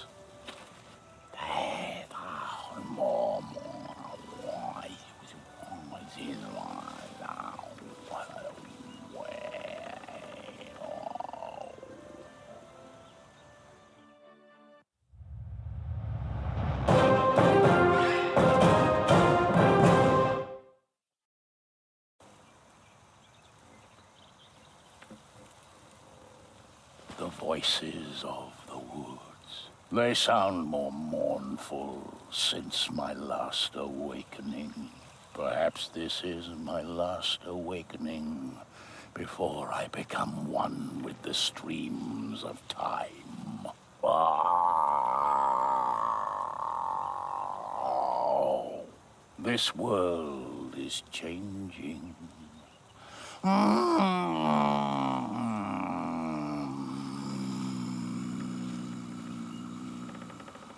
The world whispers to me of your fate. The path which you have taken will show you the meaning of horror. Beware, beware. Yet it also holds joy if you find that which you do not even know you have lost. Let me listen to the world a moment longer. Just a few years. Listen to the streams of time.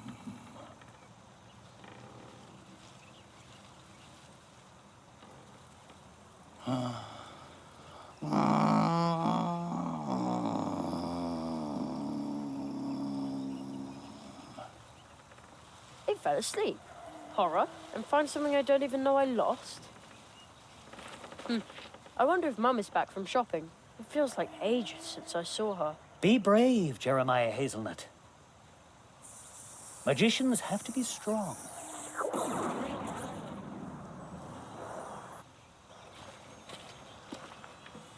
Whoa!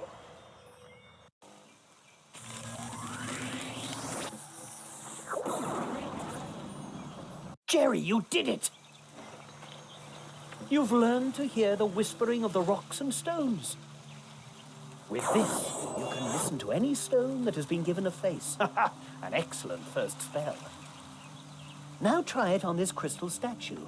The spell is on your magic wand. Take it and point it at the statue. And another.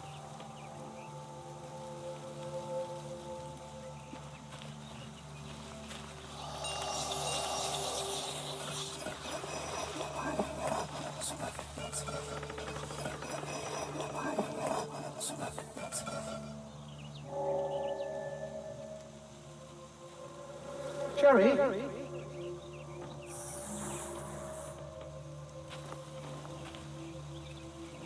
Did somebody just call my name?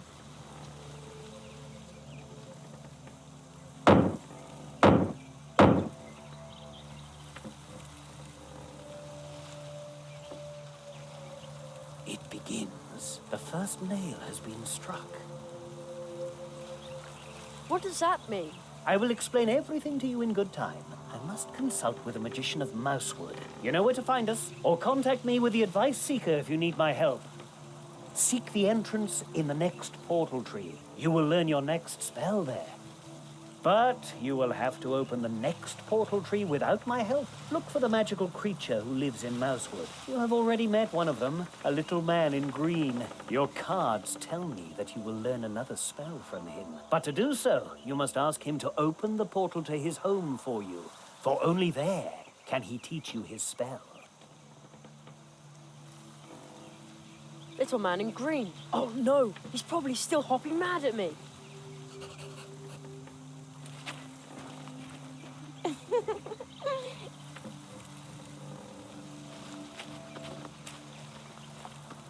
Who would have thought the old path tree could do something like that?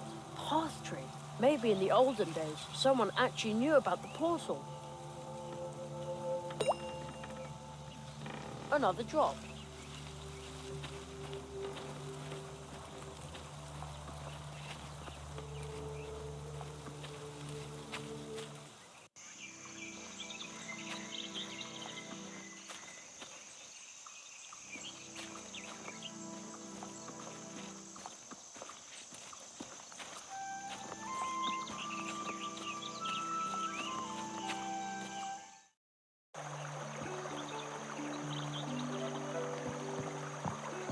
Feathered enemy eat all your savings? Sometimes you just need to find the right stranger to make all your money problems disappear.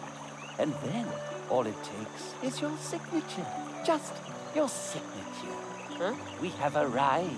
We will be the solution. Okay.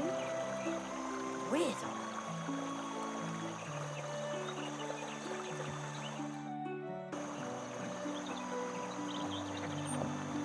Have you ever had one of those days where everything goes wrong?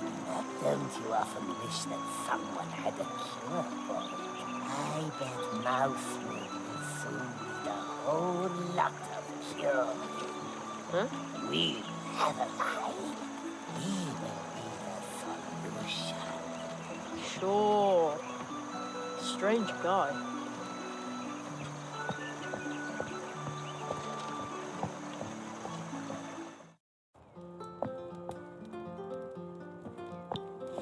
The land here must work, but it doesn't. Sometimes you need help from someone who knows the score. We can stop the uncontrolled growth. Get everything under control. We do not need any help from you. We have arrived. We will be the solution. Okay. Suspicious guy.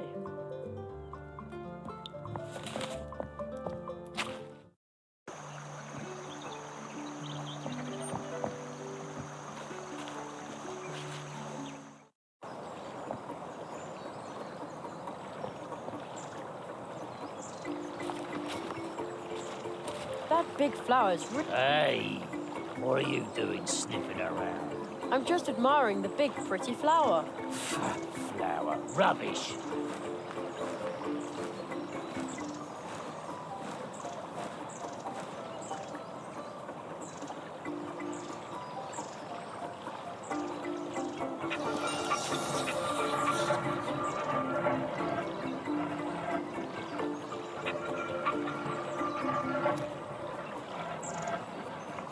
When it's lonely, never, no more. Will I play? There he is again. Over. The little man in green. No more. No, The never, little guy no put his clothes on the more. table. I'll go grab them. Ah, tater skins and goat manure. You can see me. What do you want from me? I'm, looking for a tree portal. You want to break into me world, and I'm supposed to help you do it. Miserable blackmailer. Right. All right. You leave me no choice. Put my clothes back, turn around, and I'll help you. And stop staring at me shamrock. You're... Oh.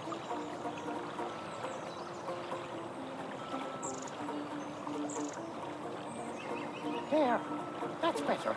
Well, rattle me bog. Where's my hat? I still have it. Ah, a professional blackmailer, are you? All right. Meet me at night above the town hall, then I'll show you the way into my world. But kindly bring my hat with you. Professional blackmailer? I want to be a magician. What are you doing there, boy? Sounds like a bad case of talking to yourself. Nonsense. There is a little green man that only I can see. What? Nothing.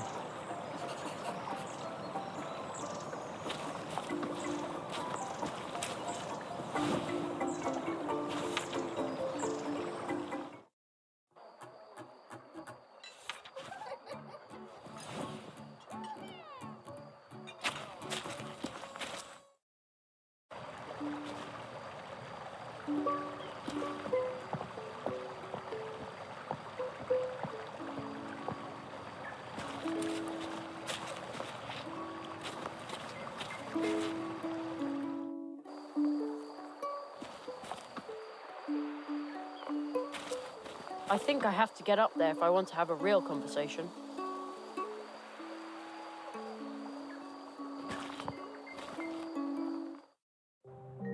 Uh-oh, I think Conrad is still awake.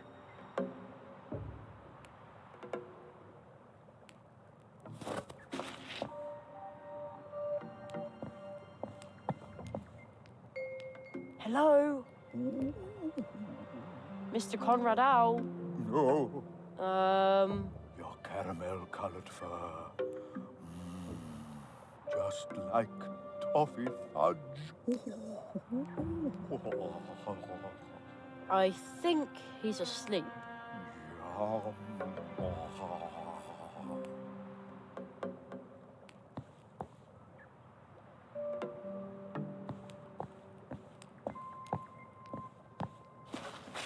Just dusty old papers. Hey, a playing card.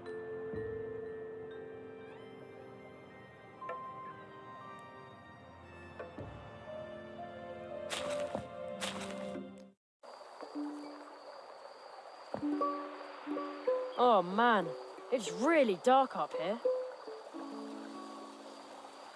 And cold too. At home, I'm not allowed to climb around on rooftops. At home, I'd be reading comics under the covers with a flashlight now. I've been waiting up here in the tree all night long, and no one has come.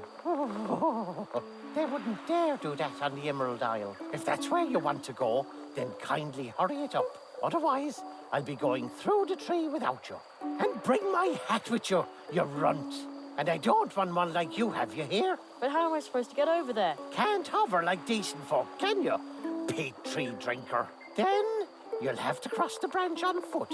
It's way too dark and too high. You can't see where you're putting your feet. Well, come on, you little extortionist. If you fall off the branch, I'll just gather up the hat while you're seeing stars. After your rake attack on me wee life, you deserve it.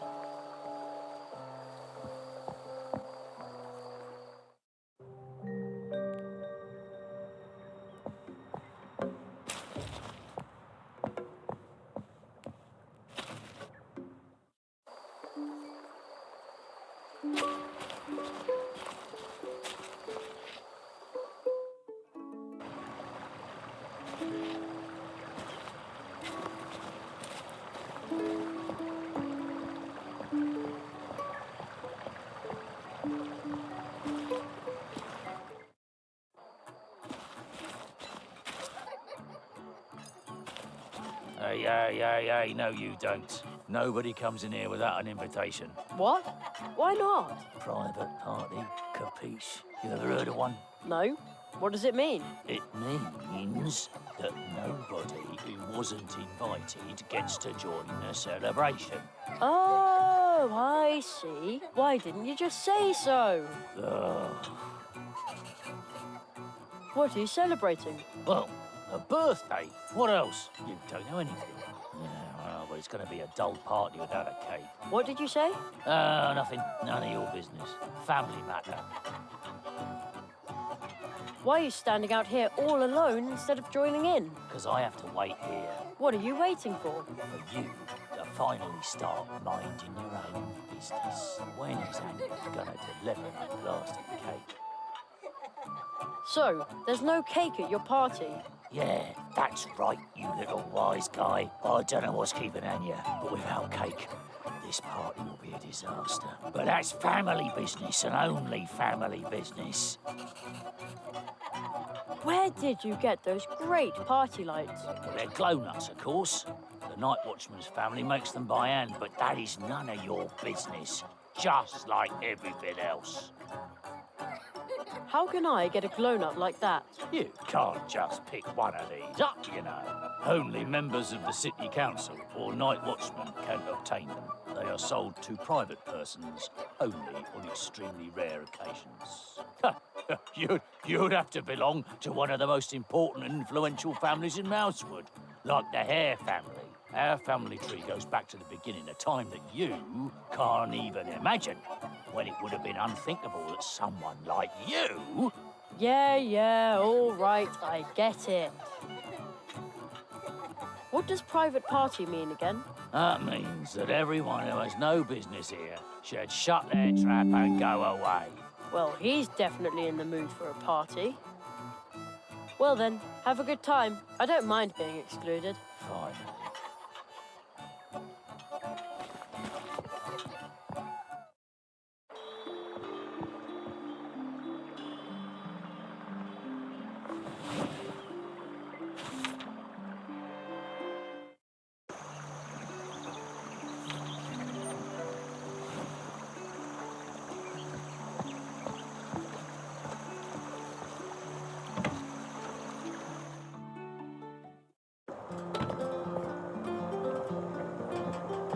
There you are again.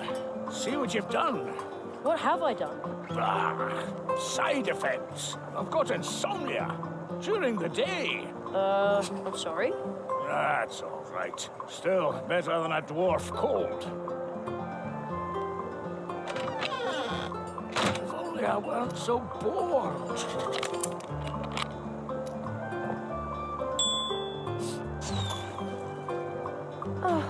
Dry tea cakes and runny custard.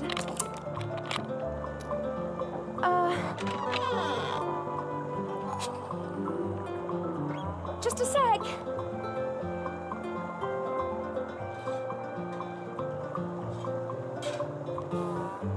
Welcome back. I've heard that the Hare family is waiting for a cake. Yes. They celebrate every night and have very special requirements. But unfortunately, I'm missing a couple of ingredients. And I bet you just happen to have a list, don't you? Yes, you guessed it. If you find the ingredients, I can make the cake, and you can take it to the hares. See you later. Take care. Missing ingredients for the Hare family's cake. A handful of sweet red berries, chocolate, some milk, and beet syrup.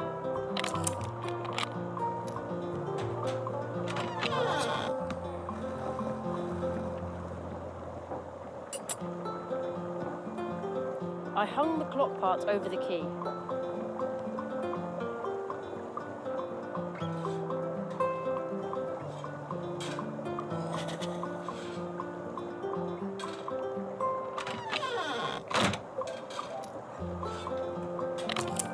He used the clock part instead of the key without noticing. The door is now open. Now I could even get into the cafe through the back door where nobody's looking.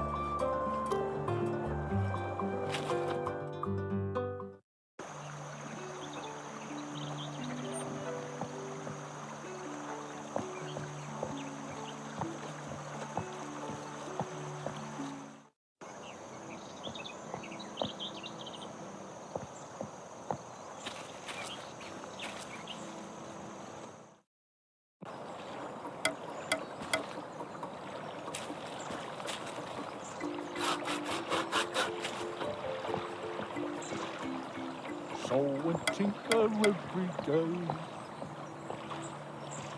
Yes, I like it.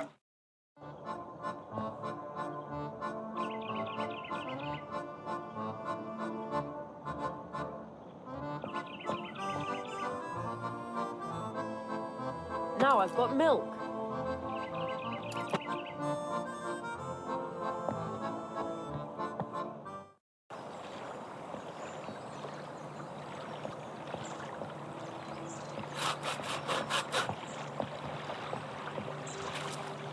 So and tinker every day.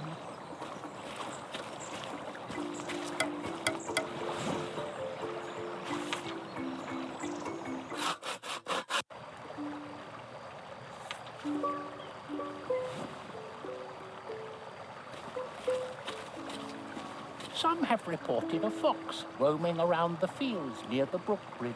If I see it, I can poke it or sound the alarm. I also make sure the glow nuts in the city are still working. The juice in the nuts glows like a female firefly. Ah, I see. Yes, it's a bit odd, but that attracts the little guys. I'd really like to have a nut like that. Me too. I don't have one at home myself. Unfortunately, they're very expensive, except for the town council and the Hare family. Hardly anyone can afford them, but now and then I look in on the Hare family when they're celebrating. When I see all the glow nuts and happy faces there, it warms my heart, no matter how cold the night is.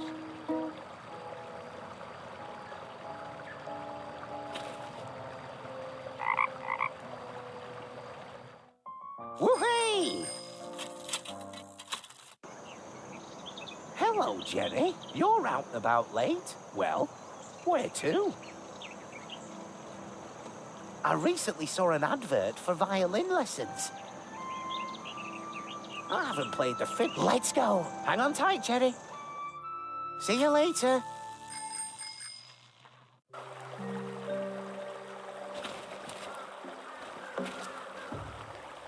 Hey, what are you doing so far out of town? You'd better not venture too close to the river. Haven't you heard? There's been another crow attack. Of course I heard. I was right in the middle of it.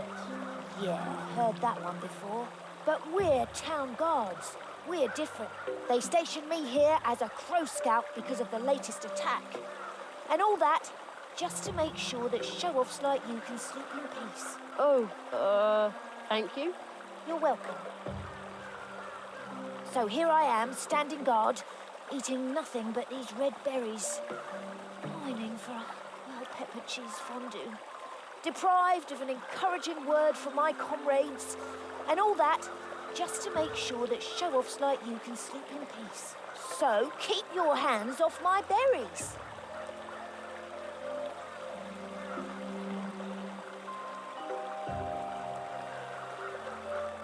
Now, if I fold it like this, and then... Ta-da! A pot.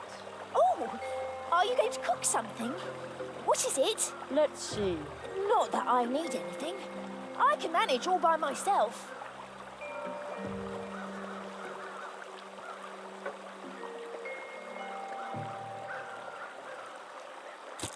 Ooh, now that looks tasty. If that cheese were also seasoned right, well, I might actually be tempted.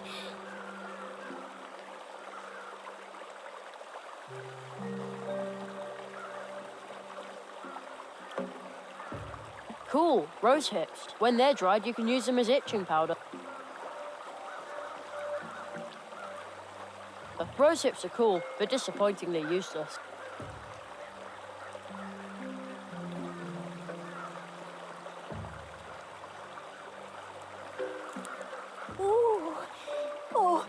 Oh, that smells so incredibly good. A well-peppered cheese fondue. I bet it would keep me fed for a week. Would you give me some red berries in exchange? Berries? Who needs them anyway? Take as many as you like. If they taste as good as they smell. By now I must have collected enough berries for 4 games at least.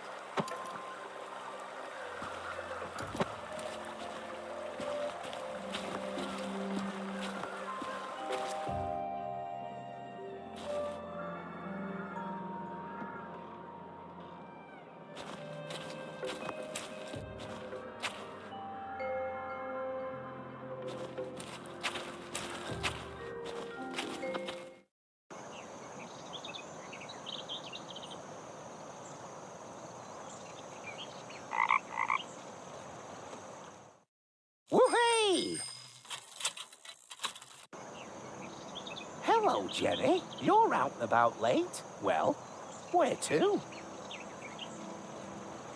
I recently... Let's go. Hang on tight, Jerry. See you later.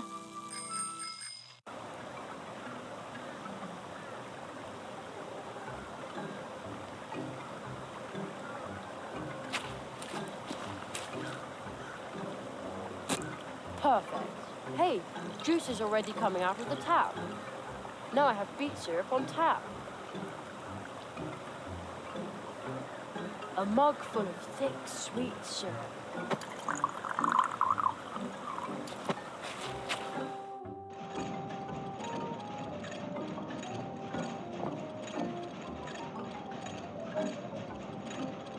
Nobody here. They must be working in the fields outside.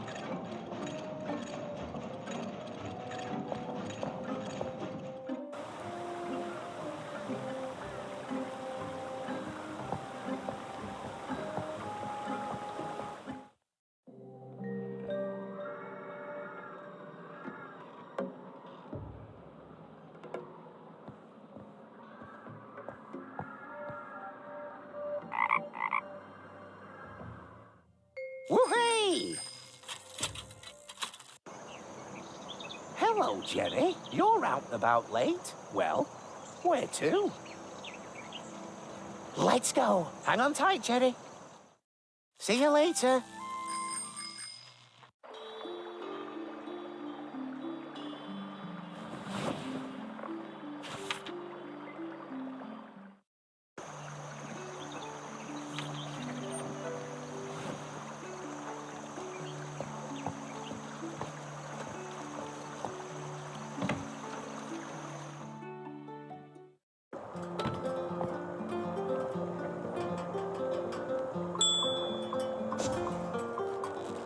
Extravagant.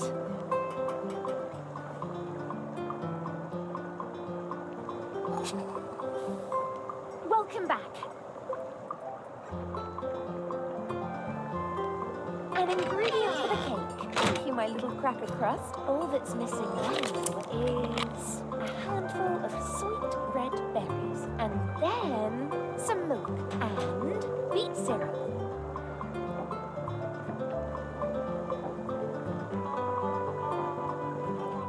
An ingredient for the cake. Thank you, my little cracker crust. All that's missing now is a handful of sweet red berries, and then some milk.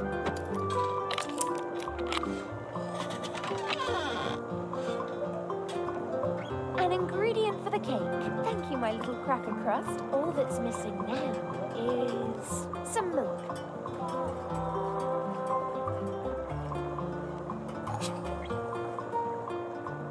That's an ingredient for the Hare family's cake. Now we have everything honeycomb. By tomorrow, I'll bake a pancake-tastic treat, and then you can pick it up and take it to the Hare family. Maybe they'll even invite you to their birthday party, my little meringue.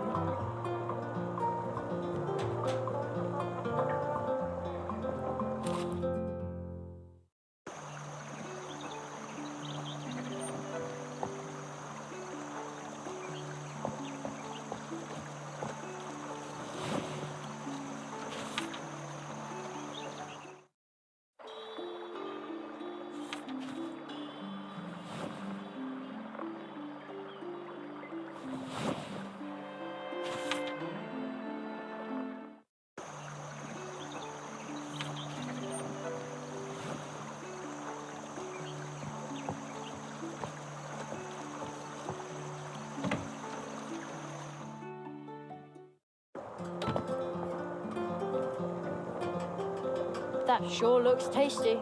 Thank you. Can you take it to the Hare family for me? Sure. Thank you, my little cracker crust.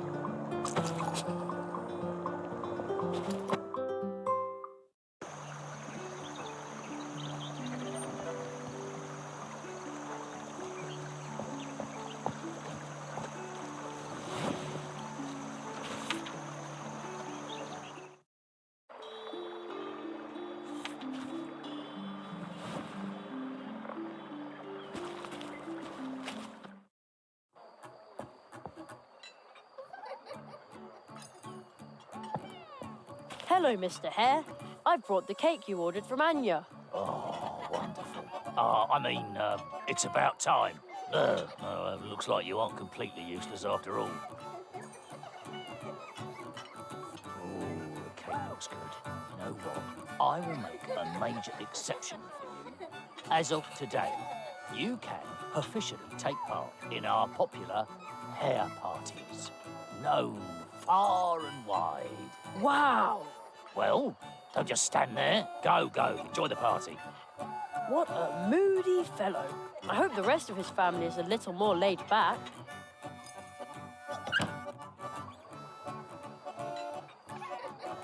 Wow, what a party. There sure are a lot of people here. Birthdays are always a big deal for the Hare family.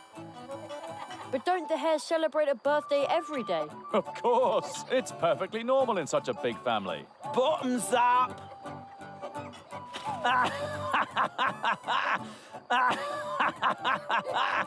Who wants to think about tomorrow today? Today is everybody's birthday. Yours too. Here, take this.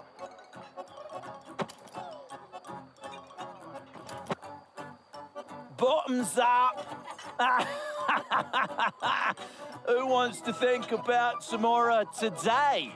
Today is everybody's birthday. Here, take this. Another one of those cards. I've got to tell you a joke. Love to hear it. Well, why do bees hum? No idea. Because, oh, I forgot. Oh. But you'll like this one. Why do mice usually avoid drinking too much blue juice? Well? Because,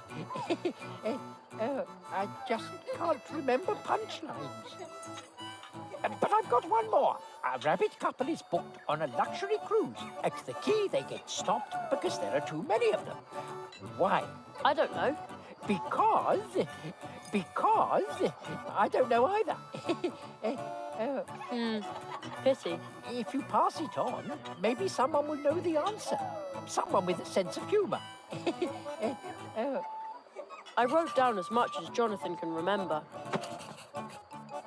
Ooh, there are the glow nuts. Aren't they fascinating? The juice they contain attracts fireflies by the score. I could really use something like that. Then take one, but be careful. If they burst, there will be glow juice everywhere. Perfect.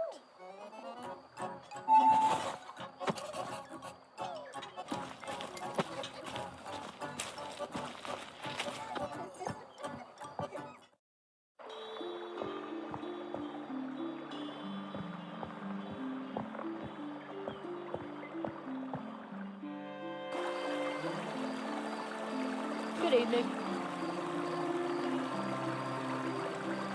Who? What? It's only me. Good evening. Well, it's evening anyway, but I'm not complaining. Still, I'm tired and thirsty, and this shift is lasting forever. Actually, I'd rather be working on my novel some more. It's called Penny the Pudgy Pyromaniac. You're an author? What's your name? Penny.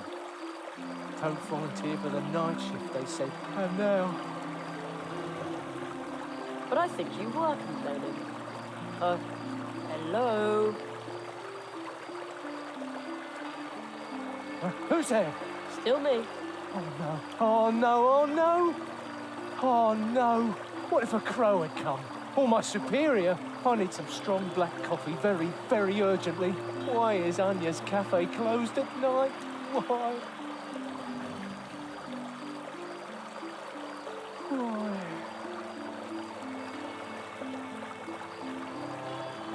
Okay, I'll try to get you a mug of coffee. Huh? What? Oh, thank you, thank you, thank you.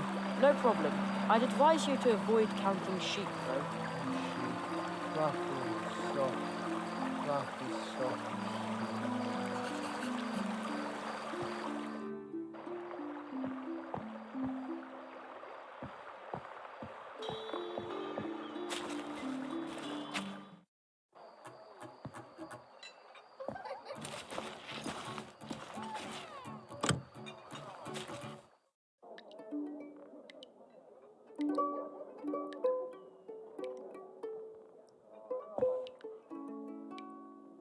1 hot coffee.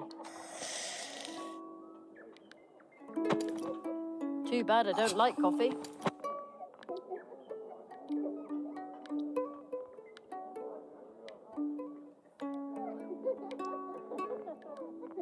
A couple of drops should be enough.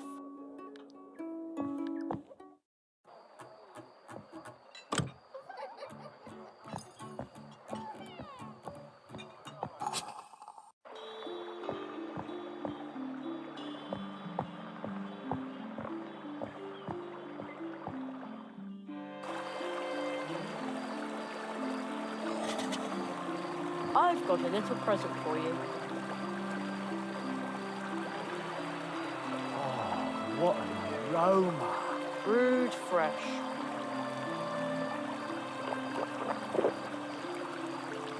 Oh, yeah. Boing!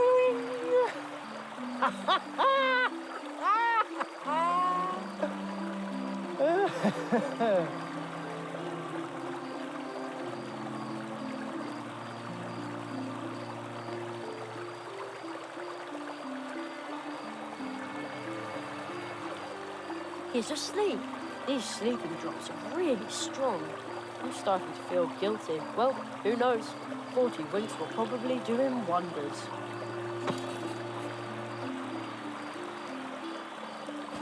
I'm sure the nut fits perfectly inside the cannon, but why should I shoot it into the countryside?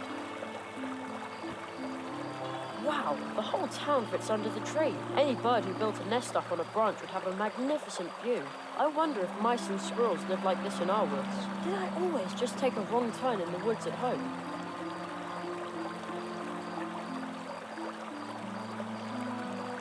I'm sure the nut fits perfectly inside the cannon, but why should I shoot it into the countryside? Now the cannon is pointing at the treetop over the town. Okay, let's see if it works.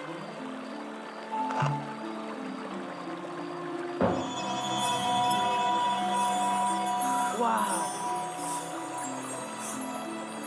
I almost hit the big branch behind the town hall. Will you look at that?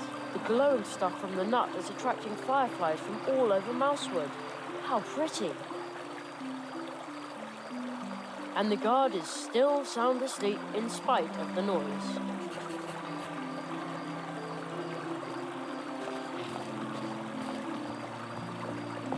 There's a message on the door. On a major expedition upon the waters of this world, expect me back in 3 months. Kind regards, Spitzway. P.S. Upon my return, I would very much like Anya's outstanding pumpkin seed cake.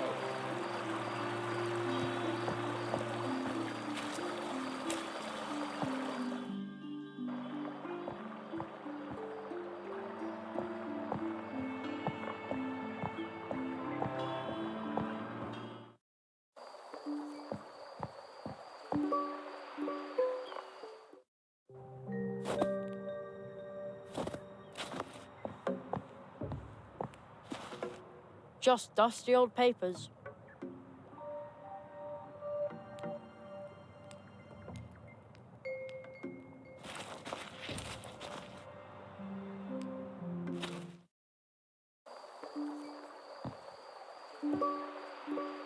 Wow. The glowing stuff from the nut is attracting fireflies from all over Mousewood. How pretty.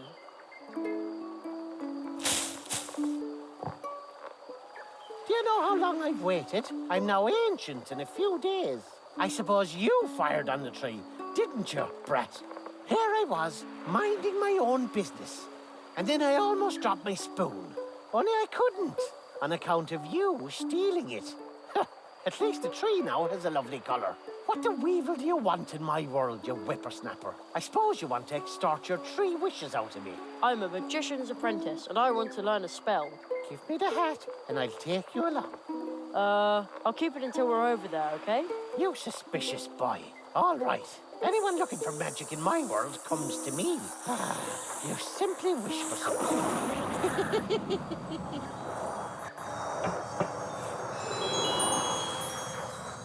Was he serious about the wishes?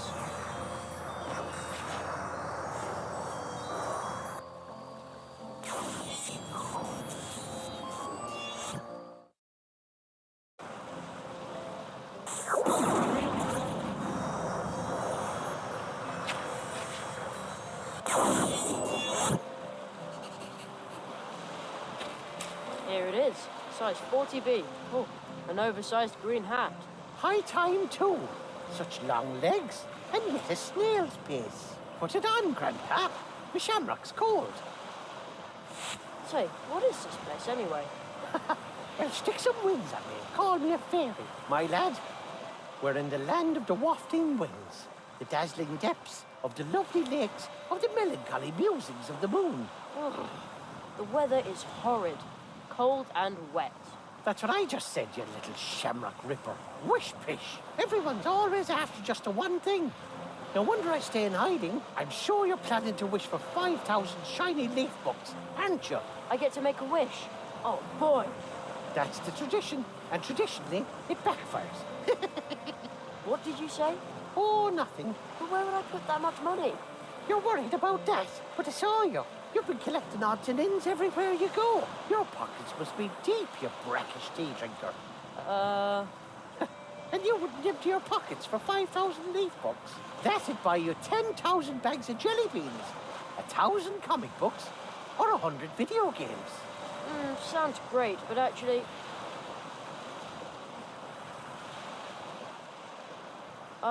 what was that you just called me?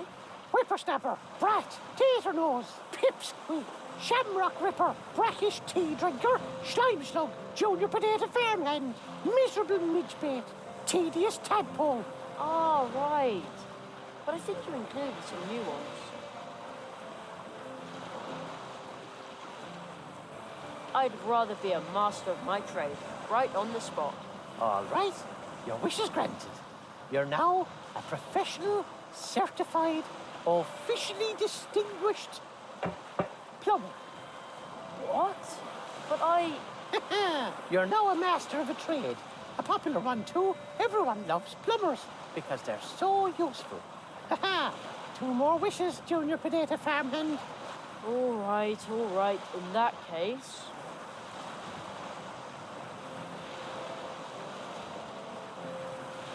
I wish I'd finished my training already. Okie dokie. So far I don't feel any different. Actually, wait, there's a tickle. Ooh, could this tickle under my nose be my new power? Yikes! What's that stuck to my face? Ha-ha! A moustache! Just like a big grown-up who's finished his training. But I didn't ask for a moustache. Ha-ha! One more wish, miserable midgebait. Oh no, I wish I was better at choosing my words. But of course, that was your third wish. Mamma mia! Oh, what have you done with my voice? By my beard, who could possibly be more successful than a plumber with a moustache and an Italian accent? And that is a moustache, is itching like crazy. I warned you, boy, never make light of a wish, or it's guaranteed to backfire. Per favore, I'll do anything. I'll return the spoon, the cobalt and the nails. Just to get me back to normal again. Are you trying to bribe an O'Donnell with his very own property, which unrightfully pilfered in the first place? You brazen scallywag! Ha! Ha! Ha! Ha! All right then. You and your obnoxious lovability. I can breathe again. Thank you for undoing all those wishes. I never said I'd undo all your wishes. You'd be better off if you remain a plumber, boy. A handful of skills is better than a sack full of gold. Now you've had your 3 wishes, leave me in peace. Oh, where did he go to this time?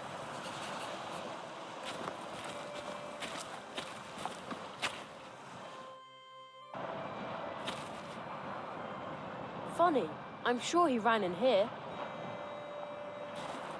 This flag smells like a dog. How do I know that? We don't even have a dog. There he is.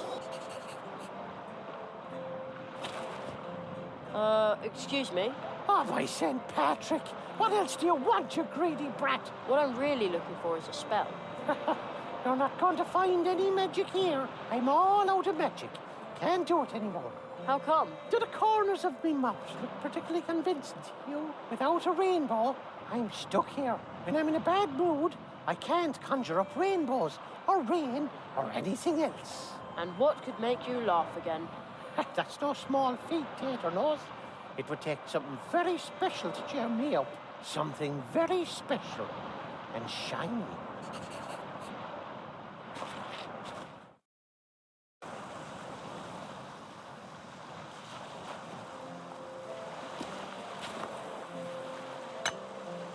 Now here's a sight for sore eyes. Is it silver? A tiny wee silver cup. Goat manure and tater skins. It's as dull as a pot of tar. No, that didn't work. The trophy isn't shiny enough. I'm going to polish it up a bit.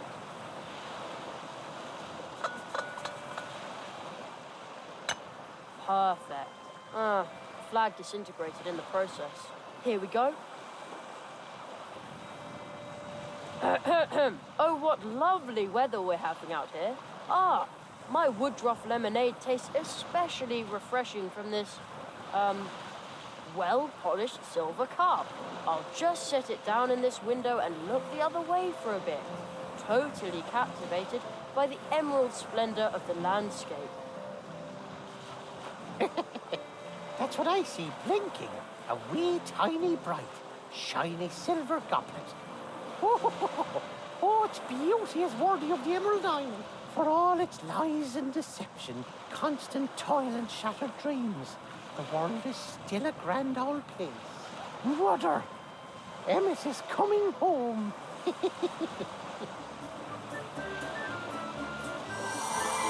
Stop! I've still got a spell to learn.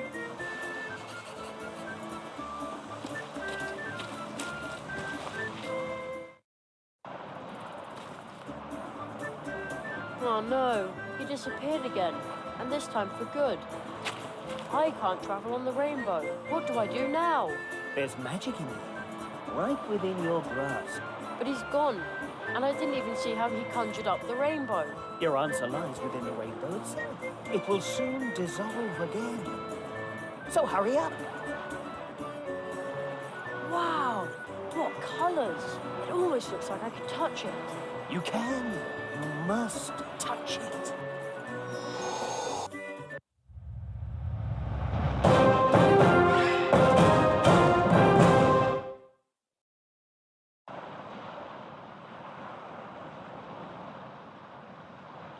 I thought they were nothing more than an optical illusion. You just learned your second spell through the power of the magic rainbow. You can use it to make rain and help green things grow. Wow, I'm never going to wash this hand again. Now go back to the portal. You've learned the magic of this place, so now the portal is open again. But hurry. What's that?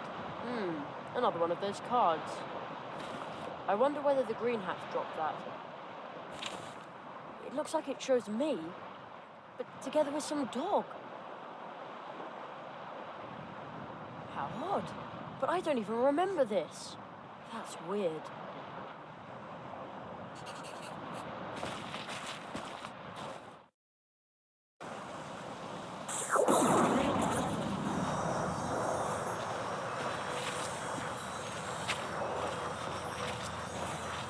Goodbye, rainy green landscape.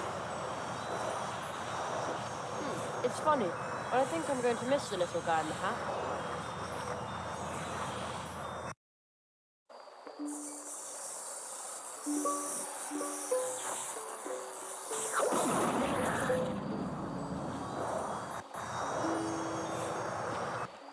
It's still night here.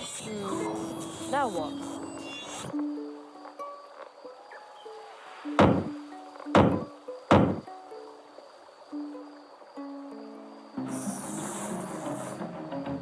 What was that noise? Cherry, is that you? Who was that? Did he call my name? Perhaps Perhaps we will soon find out. But we don't have much time. The second nail has been struck. The second nail? Seek the entrance in the next portal tree. You will learn your next spell there. Look for the magical creature who lives in Mousewood. There's a rumor that a fox is roaming the fields of Mousewood at night. It is not from this world. A fox? Sounds dangerous.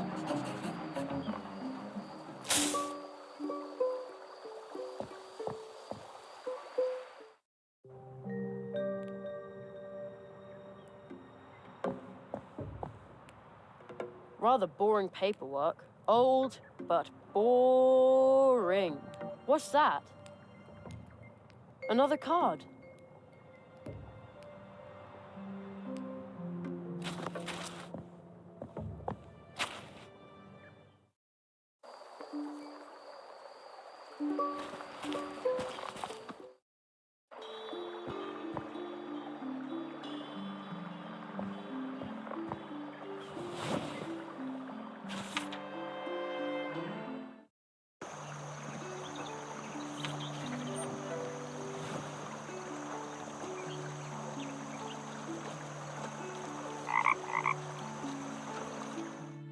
Woohoo! Hello, Jerry. Well, where to? Let's go. Hang on tight, Jerry. See you later.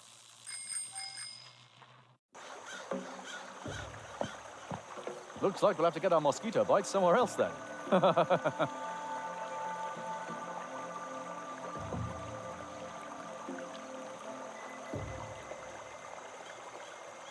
Is there any hope that you'll be transmitting again soon? With all the moisture that creeps into my transmitter in the swamp? Never! Someone might complain about my watered-down contributions. What? But your fans... They'll say my jokes are all wet. How will you explain to your fans that you're quitting? With damp eyes. Because everything's flooded, right? No, because it's really sad. Oh, you can't just give up like that. I'm not giving up. Crack a nut, squirrel, as the young people say these days. No, to get me to stop broadcasting, they'll have to tie my arms, legs, mouth, and belly button. I have to be going. See you soon. And remember, Swamp Radio 103.6, 5. Mole in the morning, mole at noon, and mole in the evening. I wrote down some jokes from Jonathan Squirrel. I made a special note of it. Fire away. Why do bees hum? Obviously, dear listeners, because they can't remember the words. And why do mice usually avoid drinking too much blue juice? For the same reason as me, because the hangover gives them the blues. Okay. I don't quite get that one.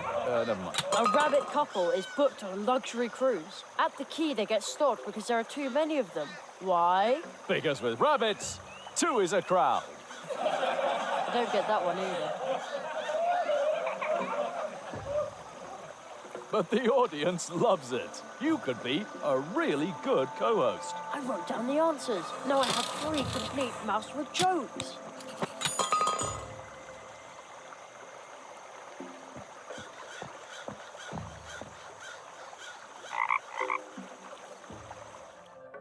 Woohoo!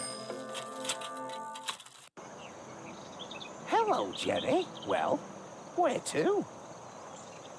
Let's go. Hang on tight, Jerry. See you later.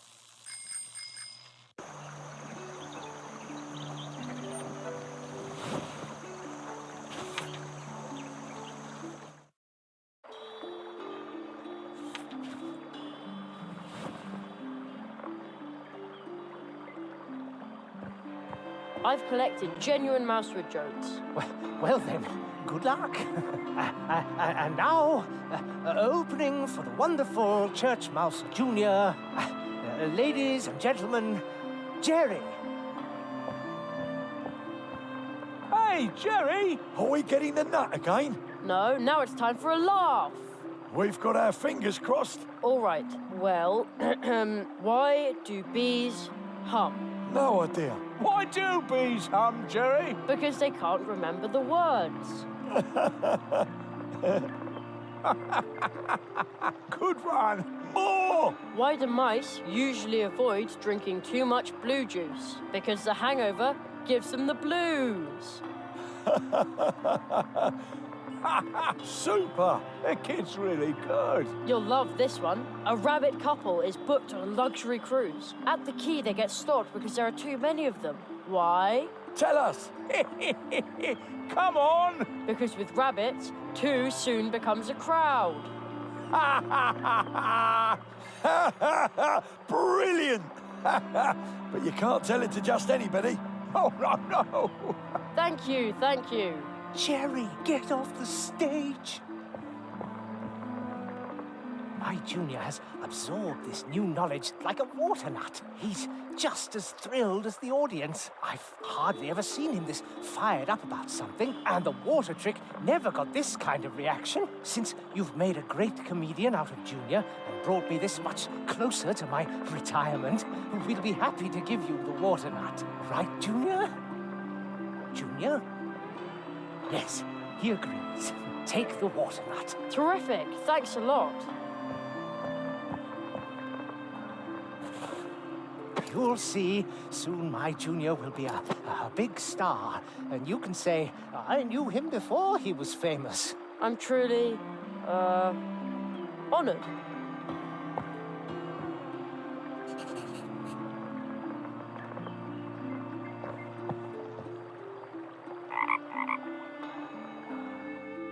Woohoo! Hello, Jenny. You're out and about late. Well, where to? A couple of nights ago. Let's go. Hang on tight, Jenny. See you later.